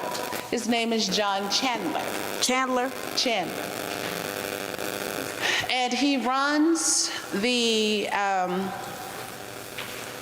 he does a lot for the Department of Defense. He does a lot for NASA. He does a lot for the Astronaut Memorial Foundation. And he has level 5 clearance. So the technology that he brings to the table is technology that is collected from the satellites. And they control the satellites. So if they control the satellites, then they have the option, which we had to really go through a very long process of getting that skiff to be available in communities that had high crime. So bringing a command center here, that command center has the capacity to not just service and look at crime in University Park, but it can also pick up crime in the adjacent communities, Chicago, and so forth. And this could be the hub for that. It would be a new building that would be built, and it would be a building that focuses on technology and the security and the safety. It could support the fire department, it could support the police department, your doorbells that you have that pick up cameras. All of that can kind of diverse back to that community center. So to build this, I'm sorry to belay the time. I saw your eyes. Anyway, so this building or whatever infrastructure you would need, we would have to give you some land or sell you some land, or how would that go? That's where the partnership comes in. It will be a PPP, public-private partnership. And the reason why it's a public-private partnership is because you can't build infrastructure without the municipality.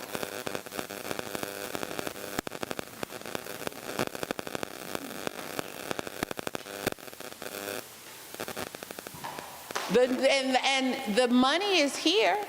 The money has been allocated, and it's down. It has made its way down to municipalities' reach from Washington to get it. But we have to know what to ask. And that's why we come to the villages and say, hey, we complain. You didn't do this for us. But now that the money is here and the opportunity is available, it's time for us to rise to the occasion. Thank you so much for taking such good notes. I appreciate that. Sure. How does this work if we have floods? So, I mean, it's good for storm tornadoes. Would it be good for flooding? That goes back to your infrastructure. So I'm going to ask the mayor, Mr. Mayor, your infrastructure should be in place to address flooding. Would that be something that would be addressed under your smart green city model? I think so too. It definitely would be. Okay, I saw a documentary similar to what you're talking about. So they built a smart city, and everybody was using the same, using the grid. Somebody could use more energy over here, still wouldn't take for the person. That's correct. Oh, that's what it's like. Yeah, that's one of the ways. Mm-hmm. But when you say retrofit, that's your home? Your existing home. My existing home. But the newer home will be built that.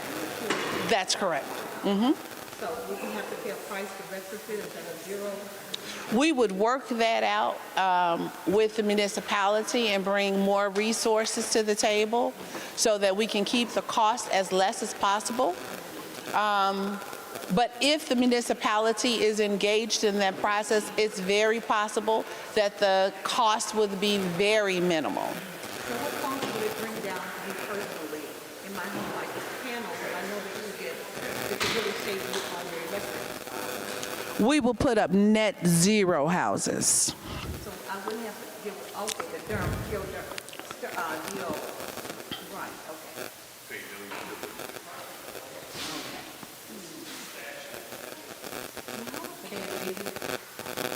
Girl, I got you on broadband.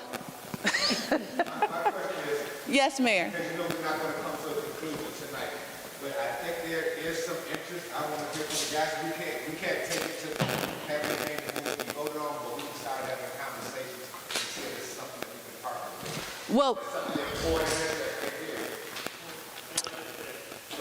what I would ask, a favor from the board, is that you pay attention to the funding that is available for this fiscal year, and that you take a look at infrastructure dollars as well as energy dollars, and you kind of make your decisions based around that so that you have access to apply for them and you don't miss the deadline.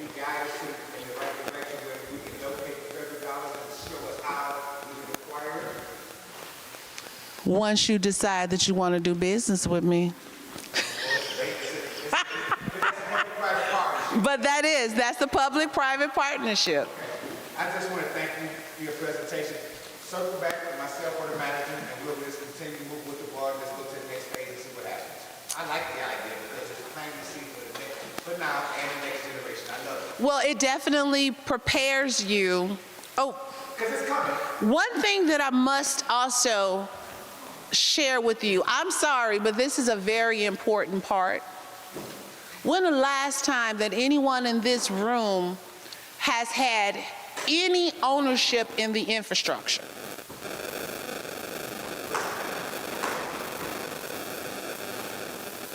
Because right now is the day that each and every one of us can have ownership in our infrastructure.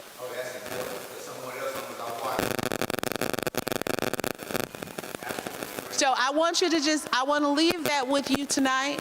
I thank you all. I thank you for welcoming my team. And I cannot let this night go without Randy Alexander saying hello. Well, Randy, that's right. You put it in a politician's hand. It's like putting the mic in a preacher's hand. No, all I want to say is I too thank you guys, Mr. Mayor, board, for listening to the presentation. Hopefully something can come about with that. When you guys saw my name on the list, I didn't realize that I didn't have to put my name on the list because she was going to talk anyway. Yeah, just cracking on me anyhow, but that's okay. But listen, man, he said it right, I'm a politician. But at the same time, I hope you guys really look into that, and hopefully it's something that can be done here. I do know the history, a lot of history about University Park. I remember when it was Park 4 South. I remember before they had Governor State University. I remember when I couldn't even come out this way. So that's a long time. And there's a lot of work that should have happened, especially with the infrastructure that hasn't happened. Yeah. And the one thing is I kept hearing about the water. I knew there was a better way to get water here than the way you guys were getting with the company that you had. That's all I got to say. And again, thank you. Who gets the mic? See, I didn't drop it enough. The mic goes to you. Thank you. Our last discussion item is discussion of an ordinance appointing an acting deputy clerk to sign documents within 48 hours of board action. The whole intention, well, acting deputy, the whole intention is to be able to get things done in an expedited mannerism. I'm just crying out for help. How can we get these things done in an expedited manner? Because those are some things that be vitally important. This is no knock on anybody. There are mechanisms in place. I'm aware that there's an ordinance already in place regarding a deputy clerk. There's a statute already in place. So I just want to have a discussion and get some ideas of how can we make sure that things can get done in an expedited way. Now things move fast, and I know that some people say, well, wow, 24 to 48 hours is impossible, but in reality, I've seen a lot of municipalities that do a variety of different things. Sometimes they have a clerk with a stamp and things there, and they're signed off then and there. Sometimes they do other things, but the whole thing is just to have some board discussion, because there's a whole lot of behind-the-scenes conversation, a lot of finger-pointing and stuff like that. So let's just bring it to the floor so we can be on the same page, because we all know this is where we live, and then when there's action to be done, we need to make sure that these action items are done. She cut her. No, hit it. So that's what it is. So go ahead, Felicia. And I've cried out to So the concern to me was, look, if things aren't getting signed, whatever the reason may be, whatever the reason is, and nobody's talking about what it is, that's not my job to figure it out. It's just what else could we do? There is statutorily, the clerk can, of course, as I'm sure you all know, she can appoint a deputy clerk. But when, like one of the trustees called and said, well, we have that in place. You do, but you haven't, there isn't one. You don't, it's been in place forever and a day, you haven't. So if I'm asked, what are some options? What else can we do so that things can get done? Because my understanding there are, FOIAs are, we've got FOIAs, we've got resolutions, we just got things that needs to be done. This has nothing to do with, it doesn't usurp her authority. She is still the clerk. Doesn't mean she can't appoint, another, a deputy clerk. She can still do that. But this is simply for the purpose of being able to sign or get things signed or answered if, in fact, for some reason, she cannot. So that's the only thing that this does. This wasn't anything to try to say she can't appoint her deputy clerk. She's always been able to do that, but for whatever reason, it hasn't happened, and that's not my place to figure out. I guess my biggest concern is whatever happened to the 3 C's: communicate, collaborate, and compromise. The first I heard of this was 3:47 on Friday afternoon when I got the items for this agenda. Now, and I must say, it's almost impossible to get these documents signed within 48 hours if I am not given the documents in a readable format where I can complete the documents and sign them. I don't have a problem with signing the documents. I don't have a problem. So my other question is, who would prepare these documents? Because if I prepare them, certainly I could sign them. This is where I'm feeling lack of communication because there's no clarity on what you're hoping to accomplish. That's for you.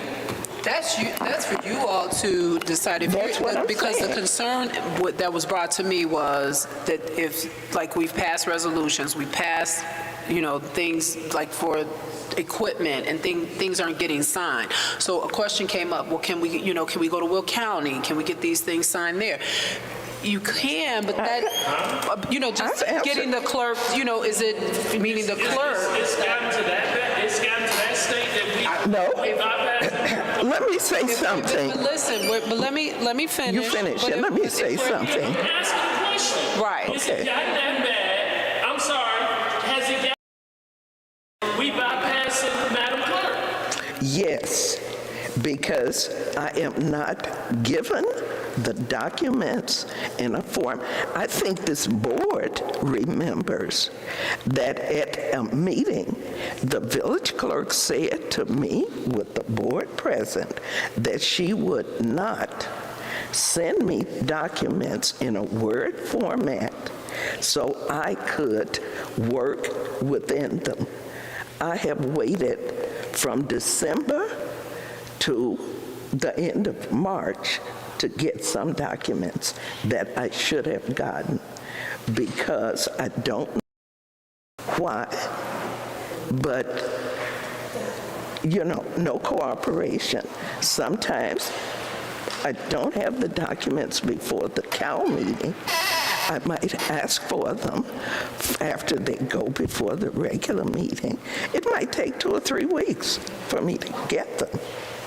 So all of this is not on me because no matter what my physical condition is, I work diligently to present these when I can get them signed.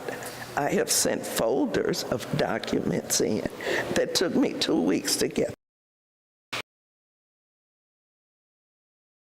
A comment because, number one, I want to say I appreciate you.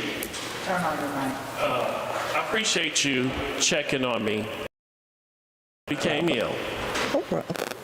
But I also share with you when people lie. I share to you how they had you on your deathbed. I know. But nobody brought me a cup of soup. No, absolutely not. Karen Brooks is sitting back there. I'm supposed to be still in a coma. Yes. It's out there. Trustee Brooks is in a coma. I never heard that either. It's out there. It's out there. It's out there. Trustee Brooks is in a coma, but I'm waving right here. I think that, right, 2 comas. But listen, I think at this point, because I've heard it myself, Madam Clerk can't sign this, Madam Clerk can't sign that. I don't know where it's coming from, but I can say I have sat on the board long enough that if you put something in front of her, she's gonna get it signed. Now, her staff, we already know. Don't have any. She don't, we know one has been, really all of them has either been moved or fired. And I told her, in my opinion, was that, Madam Clerk, you need a deputy clerk. What I don't understand is, again, on this board, unless I'm looking at something different outside Felicia, Attorney Frazier, excuse me, I have worked 2 municipalities before I came here. I have never seen it where a deputy clerk has really, she really does not get the staffing, or it's not, the staffing is not proper like it should be in this municipality. I'm telling you now. True. And I said it that while I'm here, this year, I do believe the board need to set a budget for a deputy clerk for her, because by statute, she picks them. Isn't there a line item out there? Yes, it is? And right. So at the end of the day, when I seen this, the problem I had was reading an ordinance to have an acting clerk to appoint in 48 hours. And if I was a clerk who was elected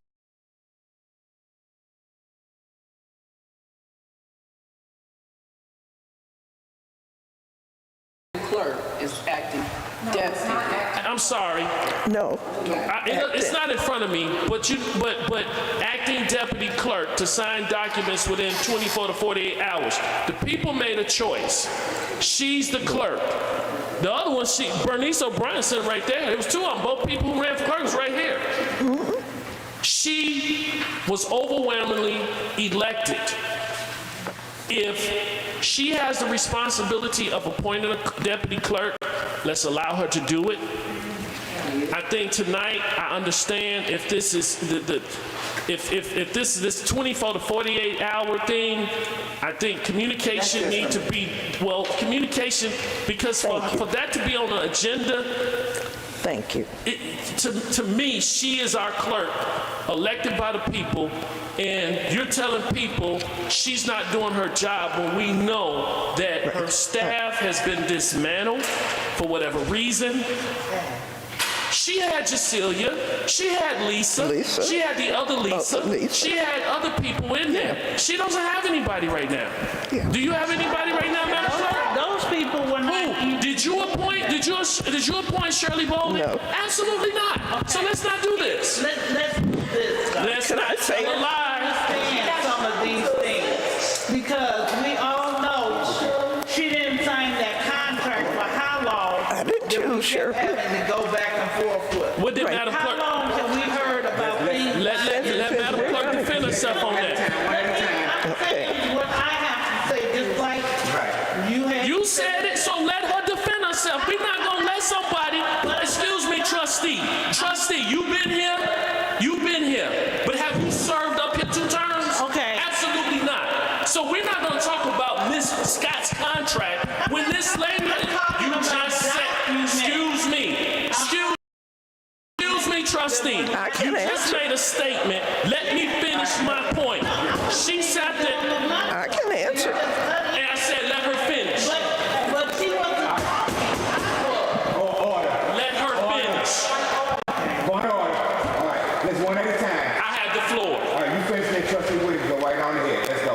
If we're going to sit here again and talk about Madam Clerk signing documents, and if you're going to mention about a certain document, let's be clear. She just got through saying it took 4 months. It took 4 months because that document was incomplete. Yes. If we're going to do this, and she said it's clear communication. Communication needs to be set in. Well, Felicia, that was not the case because Felicia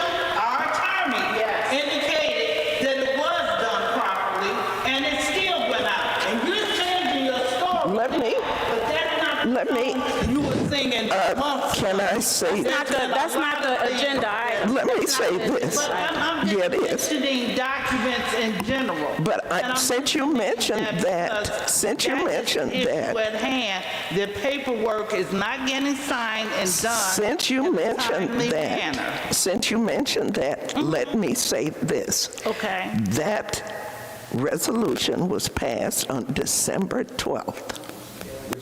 Which one in particular? Since she's talking about the village manager's contract, I signed it, when was that, in March, end of March or April? The reason being, when I got the resolution, it was in a PDF format. I said to the village manager, I don't have a PDF converter, which I've said constantly. So I need these documents in words. Her statement before this board was she would not provide it to me in words because she wanted to make sure I did not change it. And if I had documents that needed to be converted, I should send them to Neva because she had a PDF converter. She could convert them, get them back to me. Now, the ordinance for the clerk clearly states the village manager shall provide the clerk with all of the equipment that she needs to perform the duties of her job. That's all I ask for.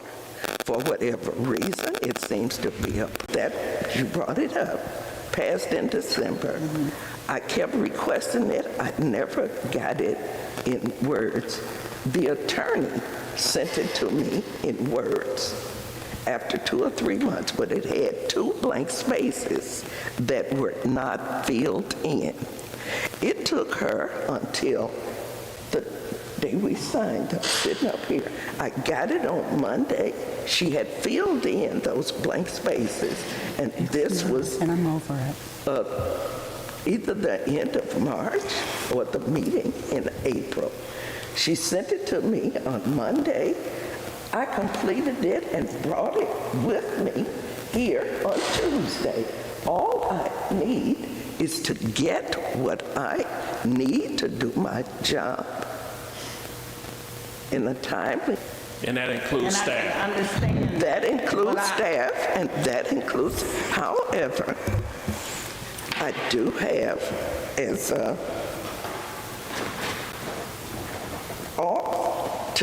to ask to get these signed within 48 hours is almost impossible if I don't get the documents for 2 weeks. That was my question. can understand I piggyback on that? Okay, I'm sorry. Okay, go ahead. Okay, I can understand that if you're saying that you didn't get in time. But there are times that we have heard things have been presented and they weren't signed, and I still don't understand why at this point you haven't assigned a deputy clerk, given whatever your situations are. It would look like it would make sense. Just like you were talking tonight about the public comments. We've been had an ordinance in place that when the public comments come, we're supposed to put it on the website. It has never happened. It's so many things. It's a resolution. We have ordinances that are not being followed out. Even under the rug. Okay. Even when we had a full staff, these What things. does that have to do with this item that we are Because discussing? a lot of this has to do with what can happen to a person. True. And you're supposed to run it in that manner. See, I've worked in corporations, so I know how it's done. Me too. You're supposed to have an understudy of somebody else. So in case that person goes out on sick leave or vacation, it should always be someone in place. And here we are, a whole village with no deputy clerk. We have to look around and try and find a person to take the notes, to record, etc. And this is not coming at you, but this is coming at why we need to do things decent and in order and get the show on the road. And this Right is now, decent the and in structure order. is not here, and it hasn't been here for a long time. But now people want to sing a different song and dance, but Yes. it ain't happening because it's the same old stuff. And I would like to say something because I was brought up. I was next.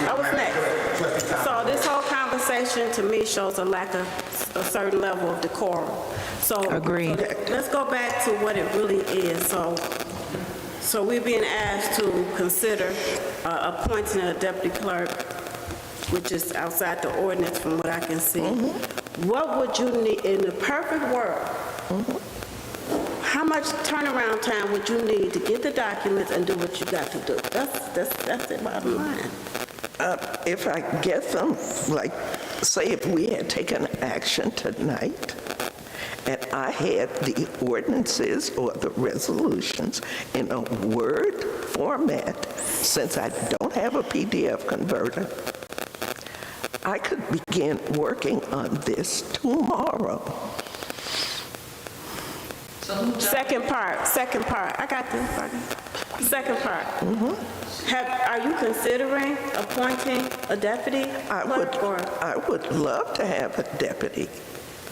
However, I would need a deputy who could work from my office, do the work that's needed to be done as a deputy clerk to keep the clerk's office up to doing what we need doing. Not just anybody I don't feel is equipped, because there are a lot of challenges. Is there specialized training involved? Yeah. But there are some people who are really quick studies who can do it. Do we have these people there now? I can't say. Well, you really are saying that we don't. If you haven't appointed anybody as deputy clerk, you're saying that as of right now, you don't see anybody there that... Well, I did mention to a couple of the trustees, the person or persons I was considering. They said, you put it on the table and let us decide. Yeah, in public. You don't go by what they're saying behind, in just... You asked me, what could I... I think you and I talked. Yeah, we and I named a person, right? And you said, oh, no. Well, I think maybe one of them even here, right? Right, it's not here. Okay. So I don't know who's the person, and I recommended someone. And what I said was, I would need somebody who works in Village Hall. So not there, they can do those duties, not someone from another department who can't be there to be accessible. So we just continue to go on this path. Guess so.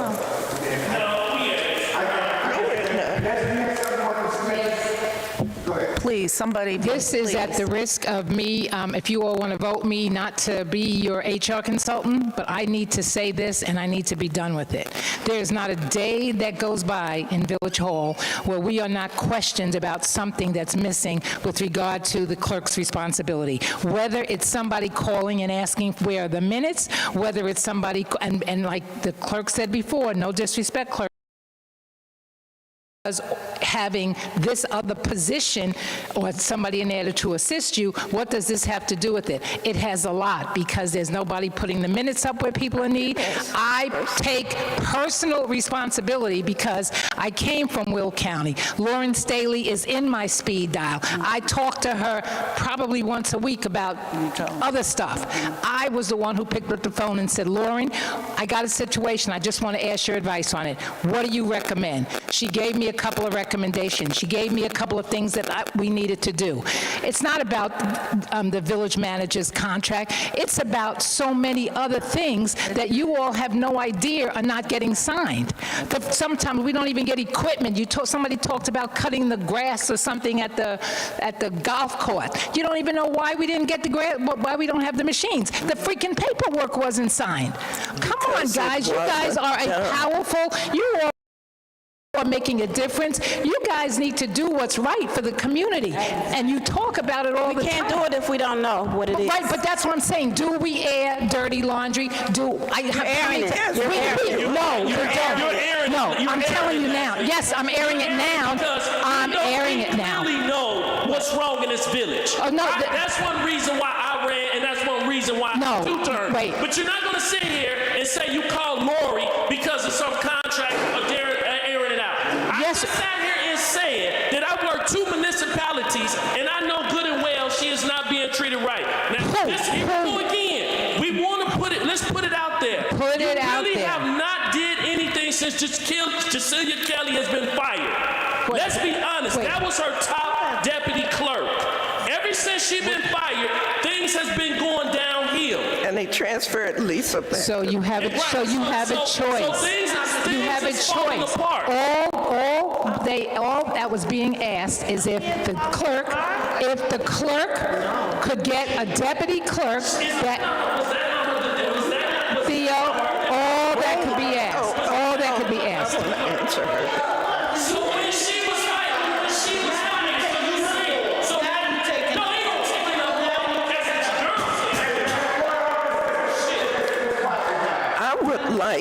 I would like, no, you know. Whoa, wait. That's been told. Go south. Now, as I finish, you mentioned FOIAs. I can say this. Yes. I have sent FOIA requests to you. Don't please, Madam Clerk, FOIAs. Let me tell you something. No. We have You mentioned FOIAs. We had 8 FOIA. Please, let me speak and you can say whatever you want. No, you didn't. You We talking something received else. 8 FOIAs in the last 3 weeks. 8 FOIAs. Okay, how many have you responded? How many? How many have you or Manager Scott responded to? What you did was send me a list of reasons. You sent me. I don't care if Madam it's 8 Clerk, or on 1 April 8th, you received a FOIA request on April 8th. That FOIA request had 4 responses that were needed. On April 8th, you never sent me Yes, I did. anything. Yes, I but did. a I responded back to you policy on April and said 10th. that I this responded back to you on April 10th. has filed grievances. No. I said, what Madam does Clerk, that I have made to copies do? of it for tonight. And I said, April what does 10th, that have I'm not to going to do? argue with you. April 10th. Then be quiet. April 10th, I responded back to you. There were 5 that are still open. I'm through. We're through with it. I'm through with it. Because you all don't want me to read this. And I still say communication would have started it without this public forum. And I'm not gonna not say that.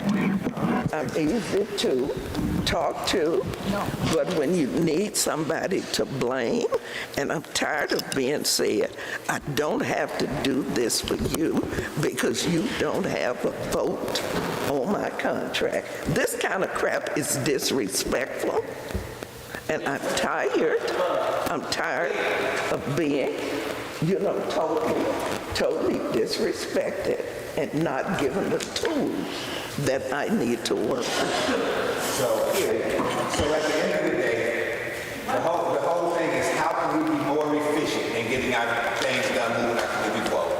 That's the whole conversation. Give me what I need to work with. How do we have a resolution? It's no problem if Dee wants to, Madam Clerk, when you're not getting these things, put it, all over the email. I never knew. That's what I say, put it into an email. Okay, but we need to be included. You need to. Of things that I have requested. And tell us, I didn't get us so we can know that. I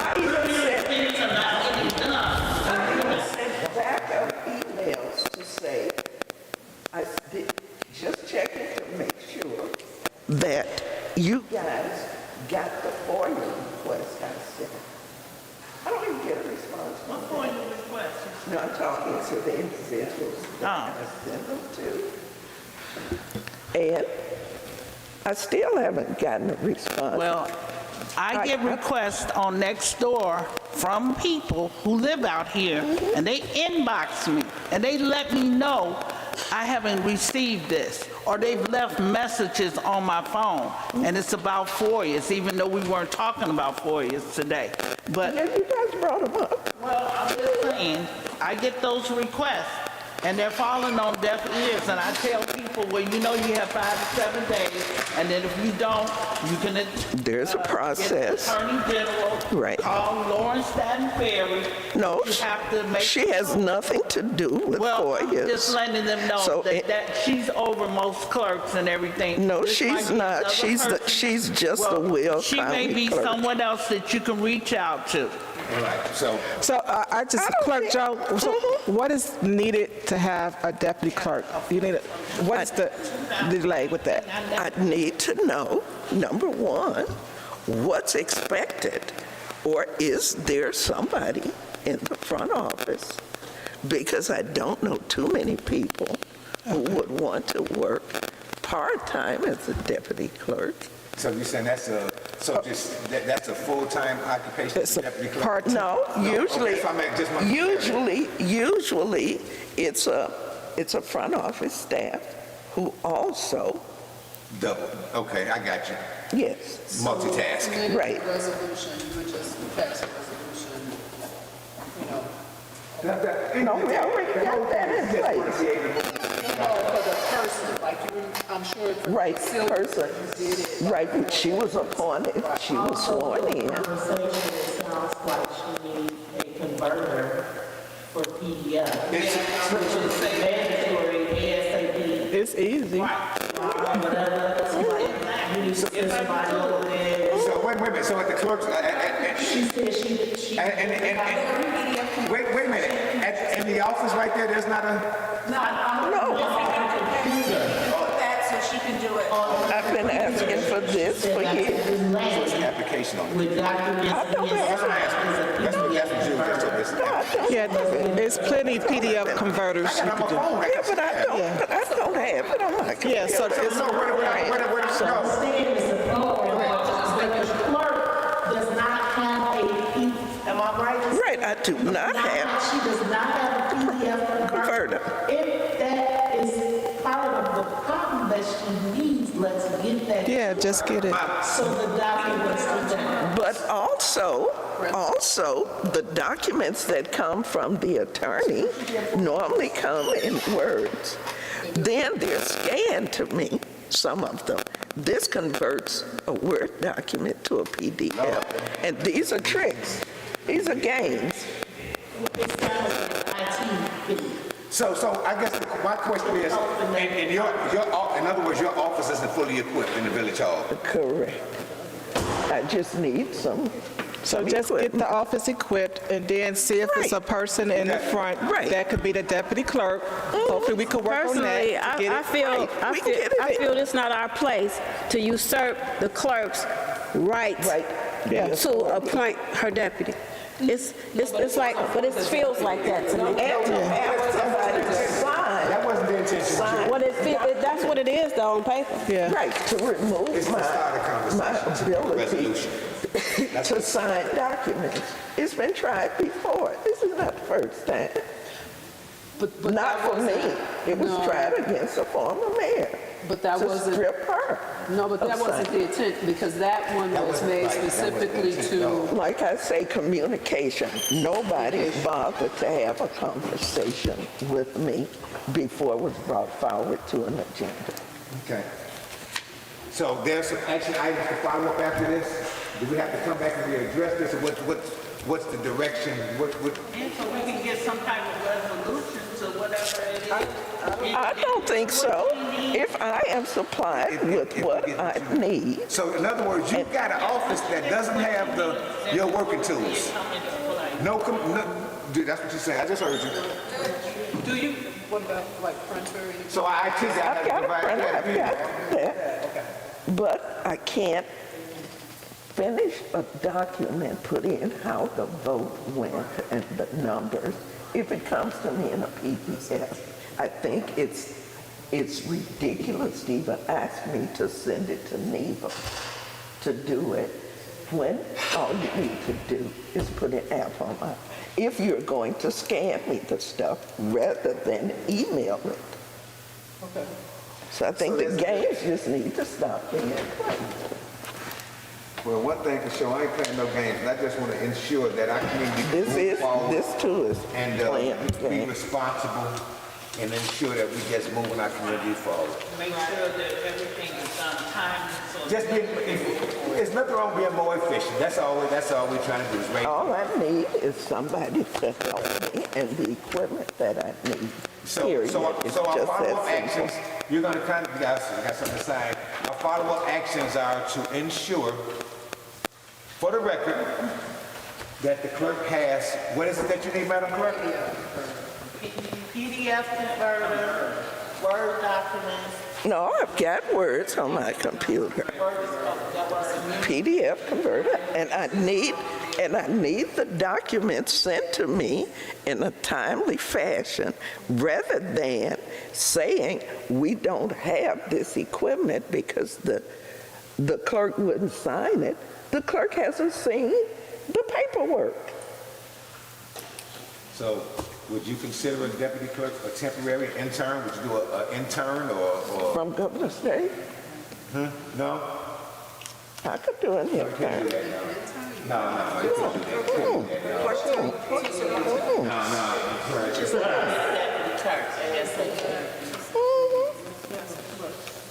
Yeah.